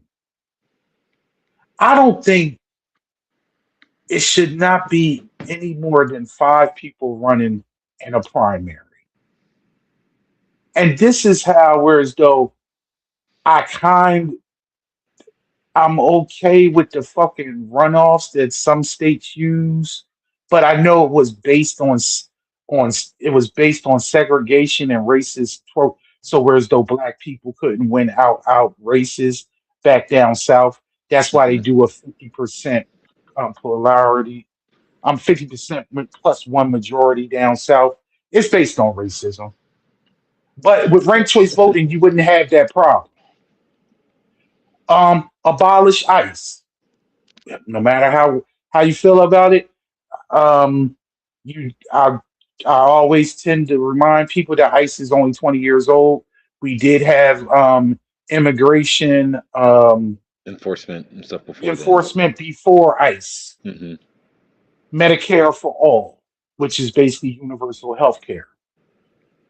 Fighting mass incarceration and police brutality, housing for all, Hmm. universal child health care, taxing the rich, making the billionaires pay their fair share. introducing a 32-hour work week, um, the Green New Deal, uh, free Palestine, end the electoral college, make presidential elections be by the popular vote, Hmm. ending the Senate filibuster. They do. You're going to see Republican and Republican Speaker of the House Mike Johnson say that the DSA's platform says abolishing and getting rid of the U.S. Senate. It's not that. It's not the Senate itself. It's the filibuster, which is an archaic rule that you have to have 60 senators agree on a potential bill for Hmm. it to move forward to debate and a vote. Also, they want a representative Congress. I am all for this. A representative Congress, and you probably saying, yeah, well, the Congress is representative by, the people. And that's why they vote for it every 2 years, and it's by districts and so forth and so forth. And that. A representative Congress is something similar to what they do, like Parliament in the UK, whereas though it's not just a two-party system. Hmm. A representative is actually they want to expand the seats from 435 representatives to a larger number and actually make it open to more political parties. Hmm. Somewhere like DSA could be a party, the Green Party, the Working Families Party, Yeah. things like that. So whereas though they have representatives that are just not under. A lot of times, what happens now is people are Democrats and Republicans, but they have different. They're conservative, they're liberal, they're different. They're different levels of it, but they only can caucus with the. Just like in the Senate, you have Yeah. two independents that caucus with the Democrats because they don't have. It's only two caucuses. Hmm. By opening up a representative Congress, whereas though it make it more representative of your actual district. Just like what they're calling for and they're bitching about in New York, but these socialists, Democratic socialists, ran in a Democratic primary. Yep. So it's a closed primary. Only registered Democrats can vote in that primary. So those Democrat socialists won Democratic primaries from Democratic registered voters. If you open it up, whereas though it wasn't based on just your party affiliation, and you open up and give more seats, then it's better representation for your congressional districts. That's all split up. Hmm. So whereas though you make it whereas though there's more than just four. And to be honest, and when you look at the way certain districts are broken up, they can be broken up, but because just like even in New York, like you saying in your district, all right. For instance, you are in New York 7, right? Yeah. What does New York 7 comprise of? What parts of town? The neighborhood, it's funny, they actually call it the Commie Corridor. So it's like Long Island City and Queens and Ridgewood, and then it's like Greenpoint, Williamsburg, and Bushwick. So you're talking about seven different neighborhoods? That, and I'm trying to think if there's another one, but mostly yes. Six, seven, all right, 6, 7 different. So, for instance, in that situation, if you broke it down, whereas though now every particular neighborhood had a representative, so you wouldn't be commie corner Yeah. because in those seven different neighborhoods, just like you have certain community boards that's in certain different neighborhoods, that's what they're talking about in Congress.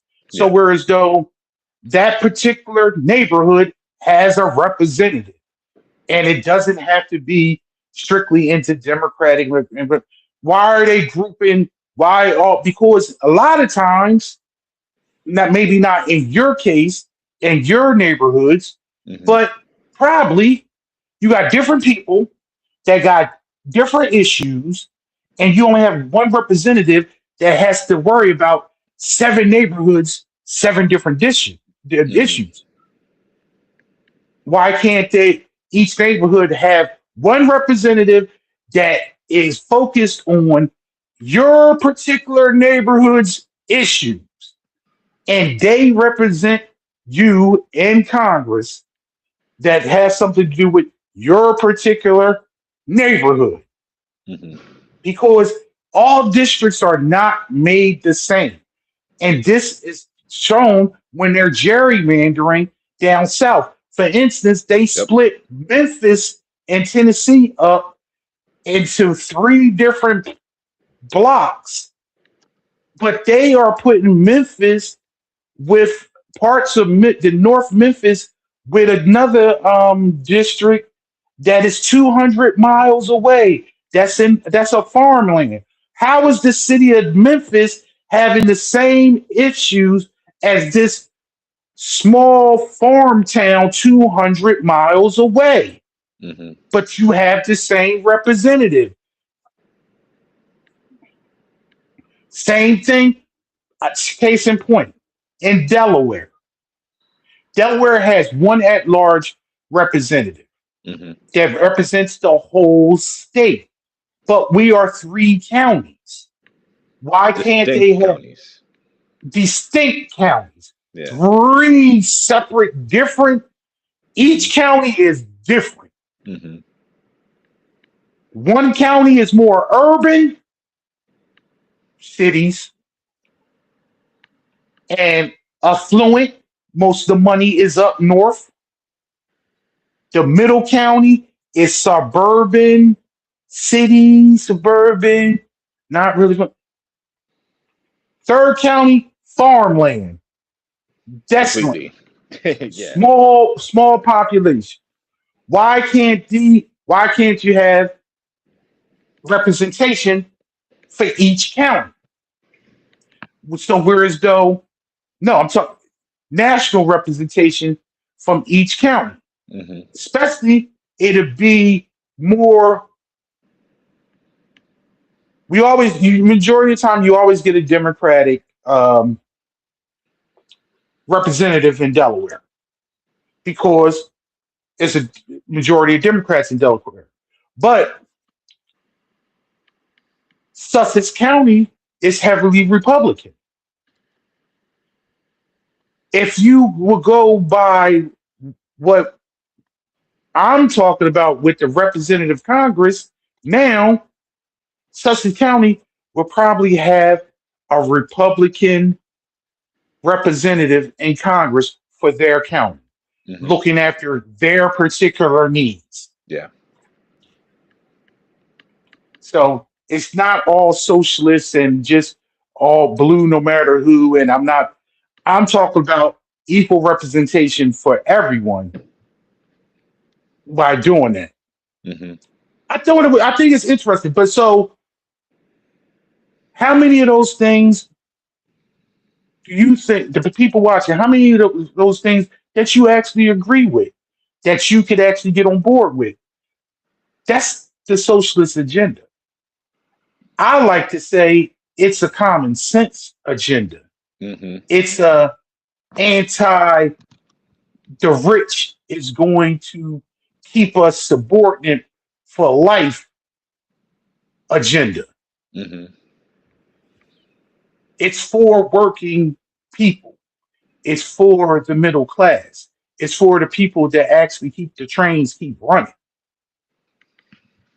Yeah, and to your point, it's these policies like this that the majority of people they do support things like this.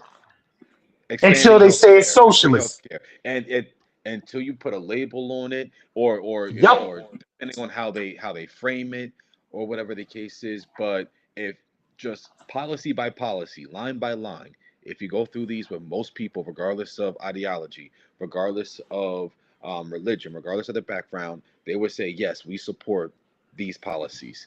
And the Democratic Party has to capitalize off of that again. And I said it before, and I'll say it again. That's what these races are showing you. That's what the election of, if we're staying right here, that's what the elections of Zohar Mamdani, these three candidates, and these House members as well, state House members as well. That's what that's showing you. If you go back in time a little bit, that's what the elections of AOC, Ayanna Presley, Ilhan Omar, Rashida Tlaib. That's what that is showing you. Cori Bush, the like is showing you there is an appetite and a hunger amongst people within Congress and amongst the Democratic voter base that we do want to see change. You look at any poll on like expanding healthcare access. You look at any poll on education and how we need to be doing more to get people out of student loan debt and make college more affordable. You look at anything when it comes to transportation, when it comes to again transportation, education, housing, when it comes to elder care, so social security, when it comes to things like this, there's solutions and policies that people at large agree on and would agree on. However, depending on how it's framed to you, depending on who you're hearing it from, depending on who's saying it, it could be a boogeyman thing and a bad thing. And again, ultimately, we need more people, more candidates standing up, running for these kind of policies, running for these beliefs, and we need a Democratic Party and leaders within the Democratic Party that are going to support these people and not call them out and not say that they need to just go and form their own party. In addition to Jamie Harrison and Josh Gottheimer and Tom Swazi, coming out against these new candidates. James Carville, a very historic figure within the Democratic Party, also came out and said, like we need to be done with these people. Like, yeah, the Democratic Party is a large tent, but I don't fit in the tent with them. That's what he's saying. He's saying, he can fit in the It don't tent with matter. Republicans, He'll be conservatives. it don't matter. He'll be dead soon anyway, so it doesn't matter. And that's and to your point, That's to my point. I'm not. that can't be the hope of the which is fun, but that can't be the hope of for the party is, oh well, the older wing is eventually gonna retire Oh, and they're you're gonna right. replace You're whatever. right. I know what you're saying. You no, you're absolutely right. But I'm But not it's not happening listening now. to. I'm not listening to a man who was a Clinton. He was a Clinton. He worked in the Clinton administration, and he is 30 some odd years behind the eight ball. Hmm. I can't. So he can be through with these people. I'm because I've been through. They're through with him. Hmm. He is in the for the fact of the matter. People like him are on legacy media because that's who they want to go to. Hmm. They want to have him and um, people like him, like the old Republican black lieutenant governor of Virginia, Michael, and the old head of the RNC being on MS now, and Yeah, these yeah, middle of the road politicians. yeah. That's not politics now. And these, I want to give a look. I want to give a little historical education, maybe even to you, son, because the term progressive and socialist it's been going on for years. The simple fact of the matter is, I want everyone to understand the only reason we have half of the things, majority of the things that are for working people is because of progressive legislation. It's because of progressive presidents. FDR was a progressive. Back in, how do you think the country got out of the recession? You don't think people they railed against Social Security? They railed against Medicaid. FDR set up SNAP. Hmm. Granted, I will throw a little parenthesis. He excluded black people from all that shit so he can get it passed. But these were progressive policies. Hmm. And the crazy thing is the person that was more progressive than him shared the same last name. Theodore Roosevelt was a true progressive to the point he believed in woman suffrage. He fought for a minimum wage. This is back in 1912. He fought for minimum wage. He fought for women to be able to vote. He wanted a 40-hour work week. Hmm. All these things, but when he left office and William Taft was his successor and when Taft became president, he was more conservative and he did not expand on Roosevelt's agenda. So what did Roosevelt do? He started a third party. What was the name of that party? The Progressive Party. And what wound up happening? They fought and they wind up all three of them wind up going on the ballot. And you got Woodrow Wilson, and you got one of the most racist daggone presidents ever because he turned back the clock and excluded black people from being in the federal workforce, and Jim Crow and segregation blew up. And I am disgusted because the high school that was across town from me that was our rival high school was Woodrow Wilson High School. Because why? Because I think at some point he lived in Camden, New Jersey, or something like Mm. that. But he was a racist, and it turned out to be an all black and brown fucking city. I hope they actually changed. I need to check to see if they changed the name of that school by now, because Shit, he was hopefully. horrible. But anyway, this infighting, what we're going through right now, it's going on forever. Hmm. It used to be, before your time, son, it used to be what they called the Blue Dog Democrats. They were Southern Democrats, they were very conservative, and they Hmm. said the only way the Democratic Party was going to win blue seats in the South is they had to have these conservative people that may have been pro-gun, anti-abortion.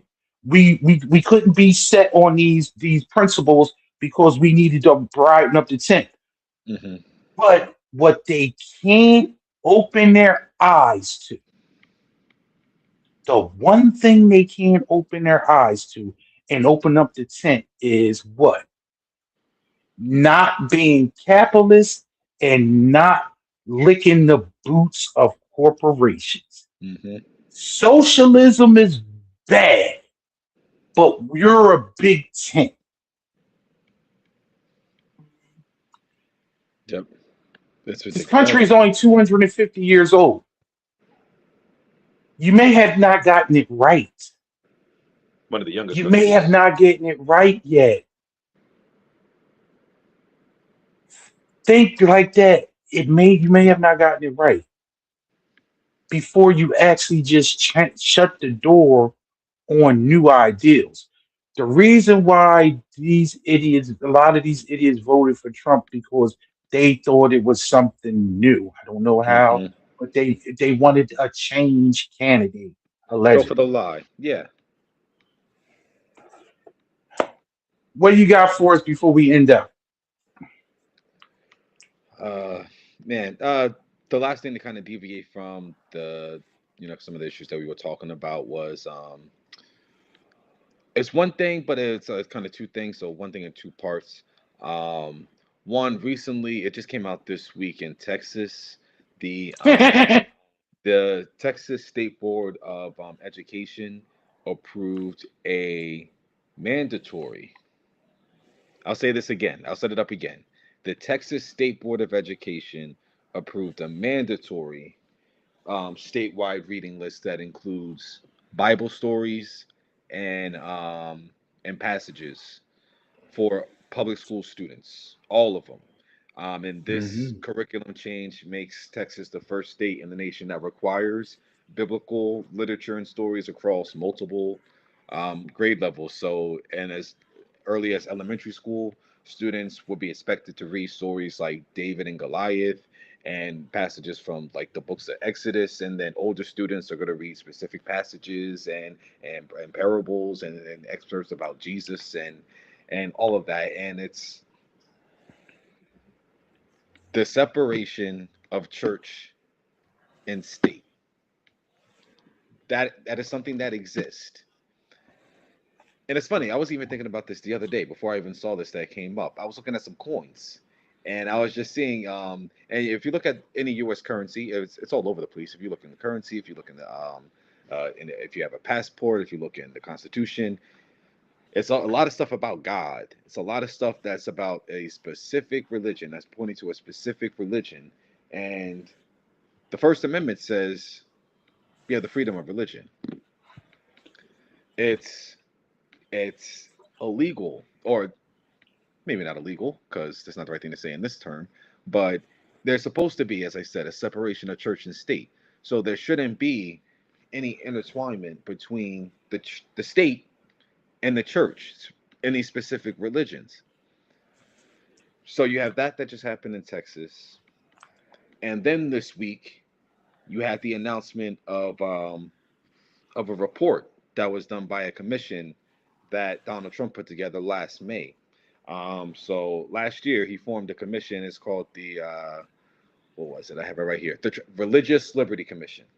And on this, he had different religious leaders, different political leaders as well.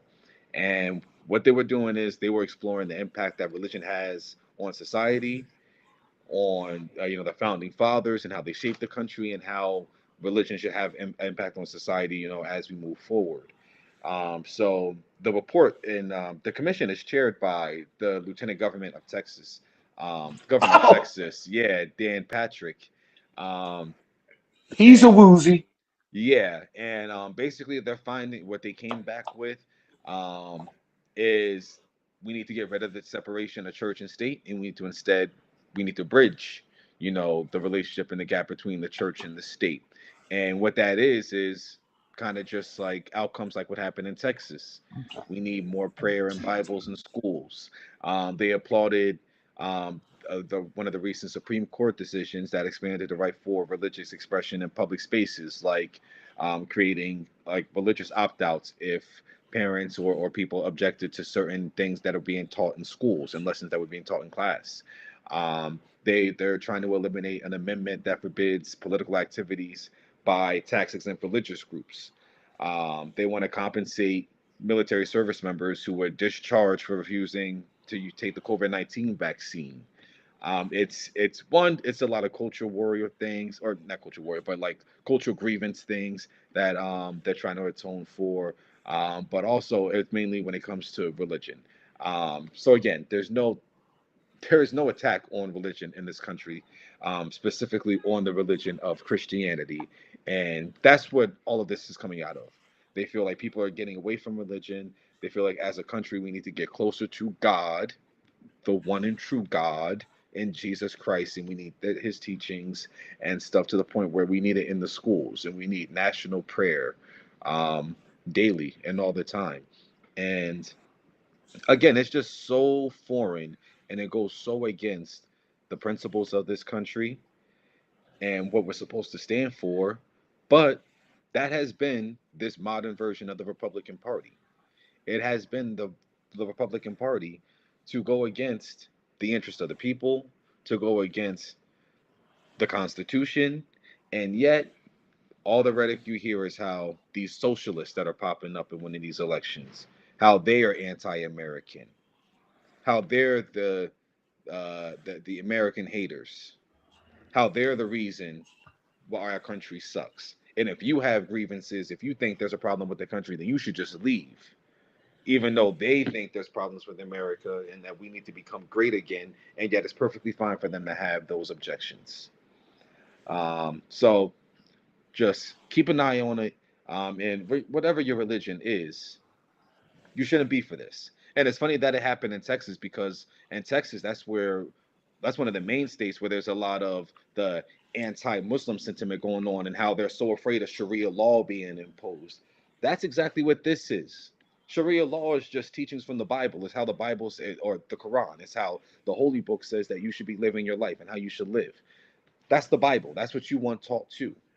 So it's fine for your religion, but it's not fine for the other religion. You're going around and saying how there's a big problem. You want to put it into the state platform that we're against Sharia law, and yet you're trying to impose that one on all of your students and your kids. It's indoctrination, but you want to push that project to go nationally. It's gross, it's nasty, it's un-American, and it's unconstitutional. But again, that's directly in the mold of this current version of the Republican Party, which is why we need a strong Democratic Party. So shout out to Zoran Mamdani and all the primary candidates that just won, and hopefully we see a lot more of these candidates stand up around the country. To add on a little bit, it's, that is unconstitutional because they'll probably use state rights. But the argument that you can use against any person that says this is a Christian nation and it was founded as a Christian nation is Article 11, the treaty with Tripoli, signed by the third president of the United States, John Adams, which stated that America is not a Christian nation. We are a nation of religious freedom. This was signed with during the Treaty of Tripoli because Tripoli, which is now Libya, was afraid of falling into a treaty with the United States because it was a Muslim nation. And they made it known and put in the treaty and made it known to everyone that they would deal with that this was not a Christian nation. This nation was founded on religious freedom and separation of church and state. I don't care what you evangelists think. Sorry. And to add to that just a little bit more, you worship the same God. You just use a different book. Mhm. Muslims do not worship the Prophet Muhammad as God. Their God is God. Muhammad is a prophet. They respect Jesus as a prophet, as the Son of God. If you read something, you would know these things.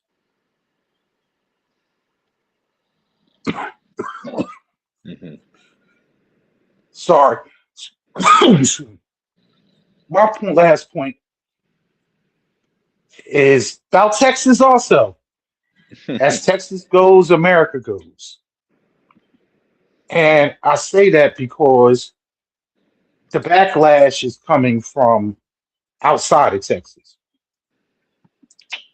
Jasmine Crockett, representative who ran for Senate and lost Mhm. to James Tallarico.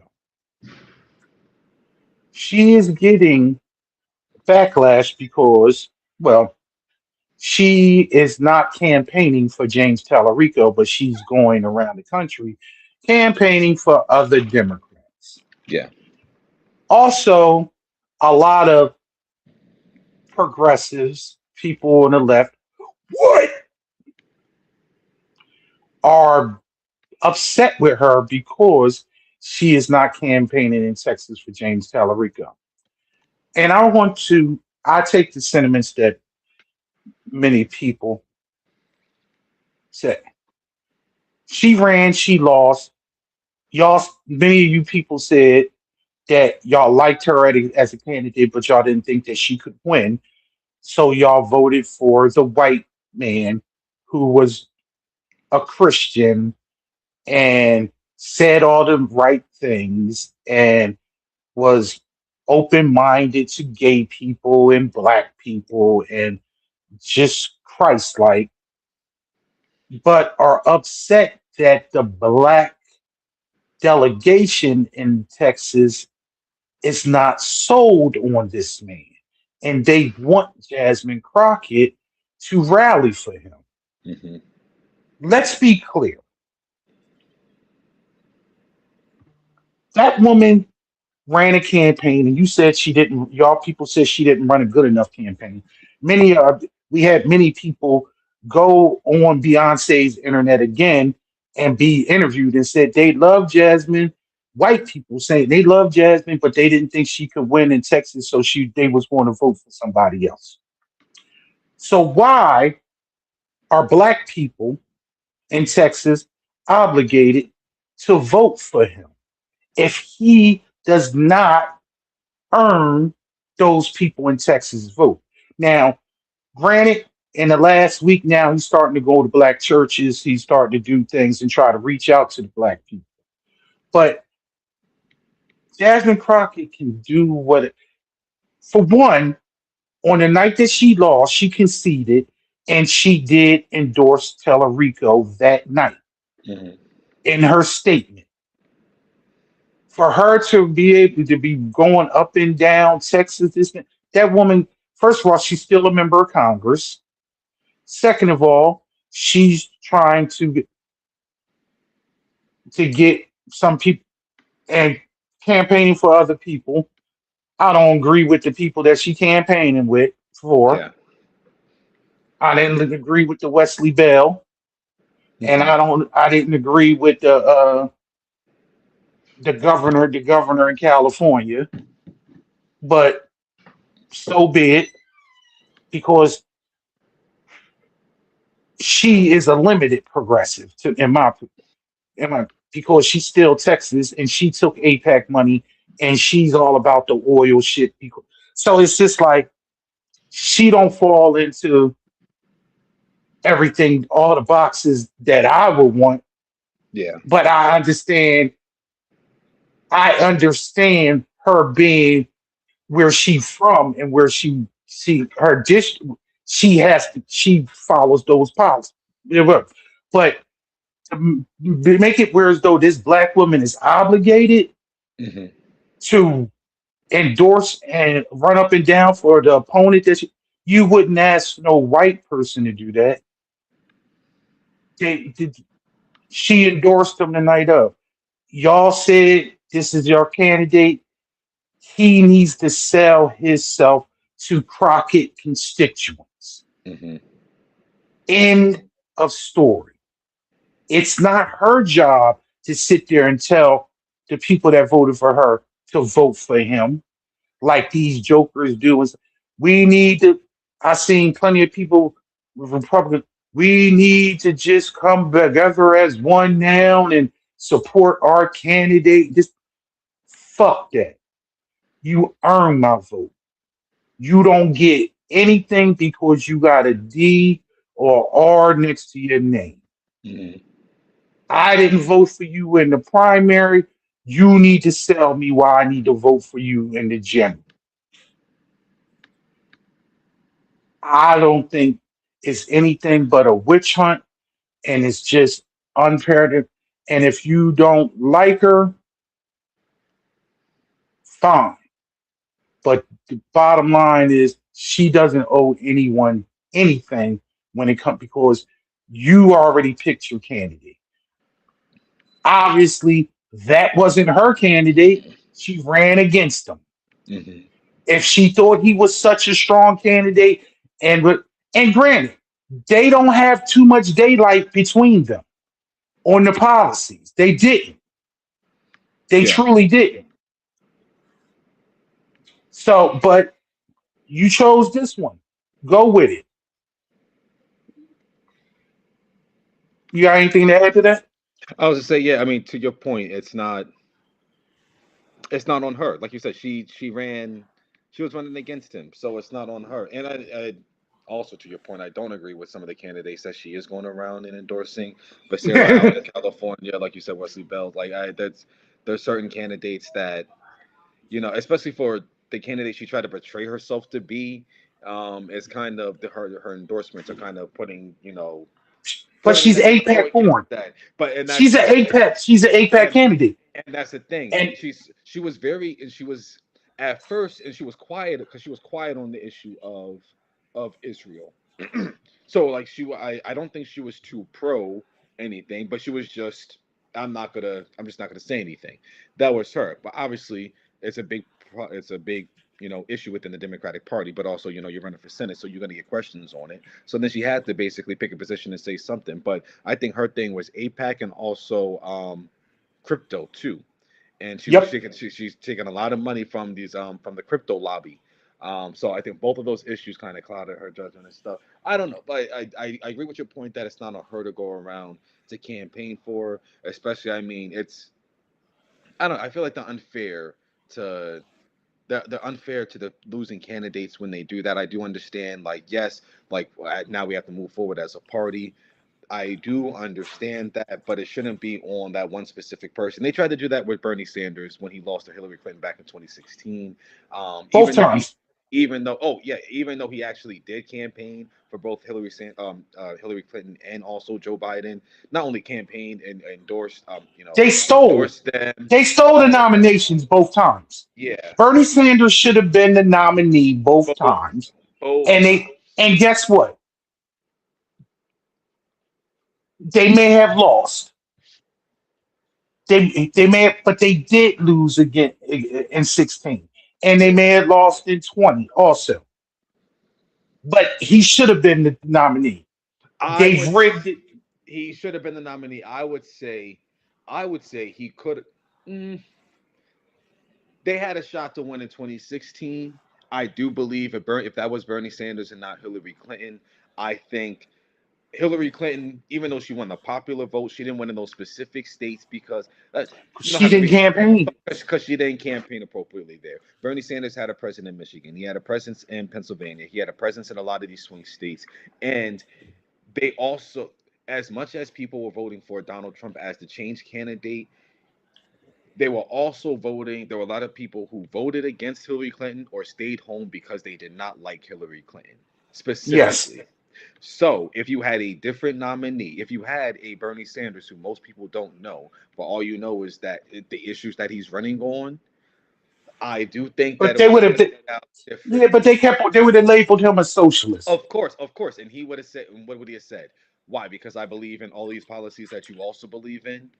So that's why I was saying in 2016, I still think you could have got it done, but I could see the argument And in 2020 after you he have a was a Trump. white man. He was an old Yes. white man. So I would say in 2020, after you have a Trump presidency for 4 years, after you see what his version of change would be, if you contrast that with Bernie's version of change, oh, oh no! In 2020, I see no way. I don't. The Democrats weren't losing that election. I would say that the Young Democrats were people not would have losing came that out. election. Young people would have Yes, came out. Young people would yes, have came out. yeah. So Yeah. it still would have been. I still think it would have been the largest turnout in an election as well, just like 2020 already ended up being. But I do think Bernie would have had a better shot of winning in 2020 as well. But that ought to say, it's not on Jasmine Crockett to go out and endorse. Like Tyler Rico's, he can do it himself. The Democratic Party, they should be putting the resources towards the state to do it. But calling out Jasmine Crockett for not going out and doing it, Or that you doesn't make just any sense. Yeah. or you just get what you deserve. You get Ken Paxton. Or You get what you deserve. which ultimate and we can as the campaign season progresses and moves on, we'll see how the poll like what the polling is looking like and stuff like that. But I mean, man, they got it. That I feel like Texas. At the end of the day, Texas is going to Texas. So Yeah. it, Yeah. ultimately, who knows? Especially who knows what turnout's going to look like. Come election day or like And how many people they going to throw off the voter rolls and what Mhm. kind of bullshit they going to pull and Yeah. all that. So Yeah. so So it's like it'll be interesting.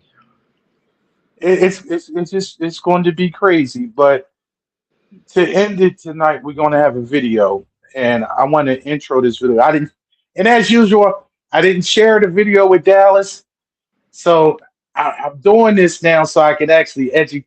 I can still educate my son on some things that I knew that he may didn't know, and actually educate our viewers on what is going on now.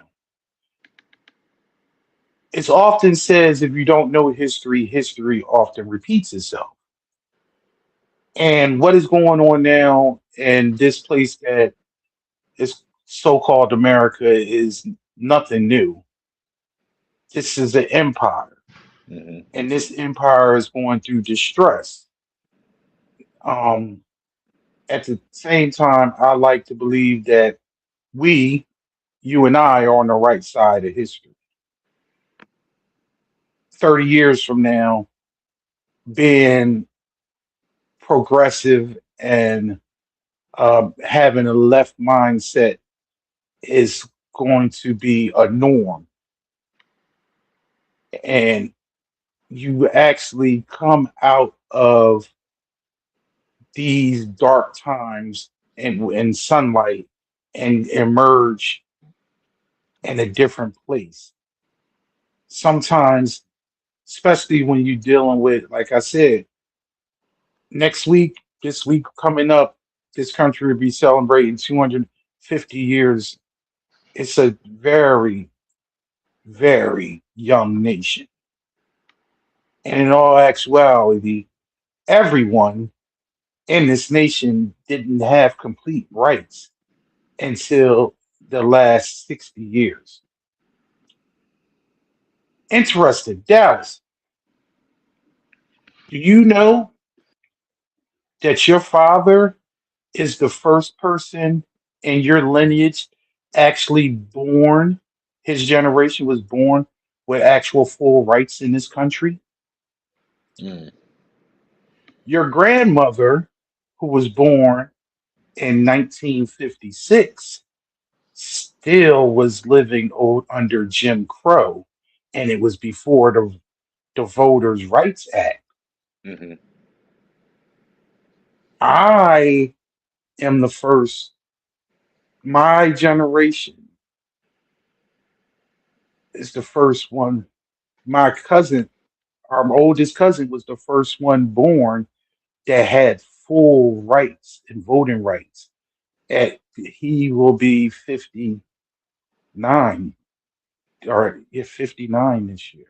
58 or 59. So when they say to you and everybody that was a long time ago, Hmm. you can say, my nana didn't have rights when she was born. Yeah.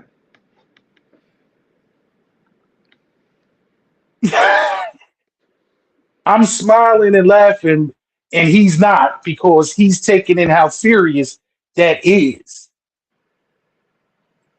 And you wonder why, when you was a kid and when y'all was kids, I would take y'all to the polls with me when I would go vote, and I instilled how important it was and how Hmm. people bled and died for this Hmm. because they did. And I knew because I heard the stories from my grandfather, my grandmother about Jim Crow South. Man, My mother didn't have rights when she was born. She did. what a shame. This is going to come to an end, like everything before it that was dirty and evil came to an end. I want I want to shout out this creator, um, the Baroness. I love her format and her channel because she educates and she talks about history and real shit that is unbiased. It's just facts, but it's just facts about the reality. Majority is to what goes on with people that look like us and what they did in history. But sometimes it's like this one, it's just talking about political structures and empires. And don't get it twisted. This country is an empire, Hmm. and it's on a teeter-tottering balance. But let's find out about empires similar to this and what happened before it. And we're gonna leave you with that, and then we'll see you next week. Awesome. Thank you.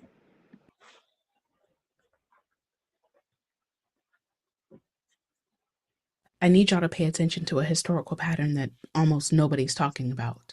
Because every major empire in history, right before things start falling apart, does the same thing.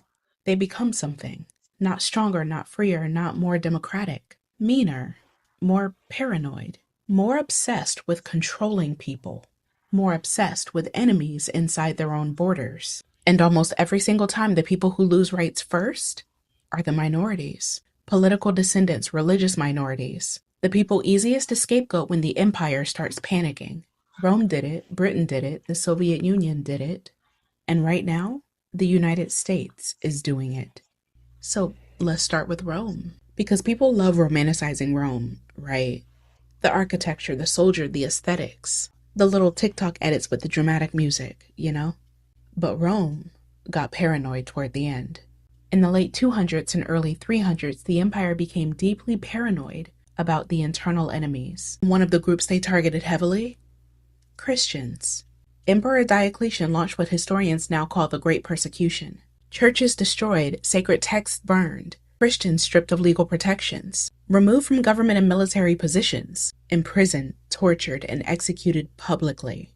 Now, here's the part people miss. Rome did not do that at the height of its confidence. Rome did that while the empire was already destabilizing. Economic problems, political instability, leadership crises, internal fragmentation. The cruelty was not proof that the empire was strong. See, the cruelty was proof that the empire was scared. Rome fell less than 200 years later. Now we're going to jump forward. The British Empire controlled roughly a quarter of the planet at its peak. And what happened during its decline? Did Britain lose its grip? No, it squeezed harder. In India, British troops opened fire on unarmed Indian civilians, trapped in an enclosed area. Hundreds were killed. Then Kenya in the 1950s. The British built detention camps during the Mau Mau uprisings. People detained without trial. Torture, forced labor, beatings, executions. And Britain spent years trying to hide the records. That's another thing that empires do when they're panicking. They start destroying receipts. And despite all that violence, the empire still collapsed. Because repression is not stability, y'all. It is a symptom that stability is already gone. Now, the same thing with the Soviet Union. The closer the USSR got to collapse, the more paranoid the state became. Surveillance increased, dissidents monitored constantly. Critics labeled mentally ill and locked in psychiatric hospitals. Ethnic minorities targeted and deported. The government itself became obsessed with controlling internal thought, all because the system itself was weakening. And when the repression itself finally loosened under Gorbachev, the whole thing collapsed almost immediately because the state had spent decades holding itself together through force instead of trust. Now, this is the part that should make people uncomfortable, because look at what's happening right now. The Voting Rights Act gutted multiple times in just over a decade. Affirmative action struck down, book bans, attacks on Black history curriculum, DEI dismantled across federal institutions, birthright citizenship under attack, universities pressured politically, mass deportation infrastructure expanding, protest rights increasingly criminalized, government pressure on media and education. That's the part people keep missing. These things rarely happen all at once. Empires do it piece by piece, slow enough for people to normalize each stage before the next one arrives. And what keeps bothering me is this. Every empire thinks that it's the exception. Rome thought Rome would last forever. Britain thought the sun would never set on the empire. The Soviet Union thought its system was permanent. All of them collapsed during the lifetime of people who thought collapse was impossible. That's why history matters. Not because history repeats itself perfectly, it doesn't, but because power repeats behavior constantly. And one of the oldest behaviors in the history of empires is this. When systems start failing internally, they look for someone to blame externally. Minorities, immigrants, descendants, teachers, journalists. Literally, anybody easier to punish than the people actually causing the collapse. The pattern is older than this country itself, and pretending not to see it has never stopped it from happening. We're going to look at what we call suggestibility. The male-female dynamic. There's actually another way of thinking. Man. Oh, wow. Thank you, brother. You Yeah. know all that. Check out Beyond the Mind, produced by Peach ENT, Fridays at 8 p.m.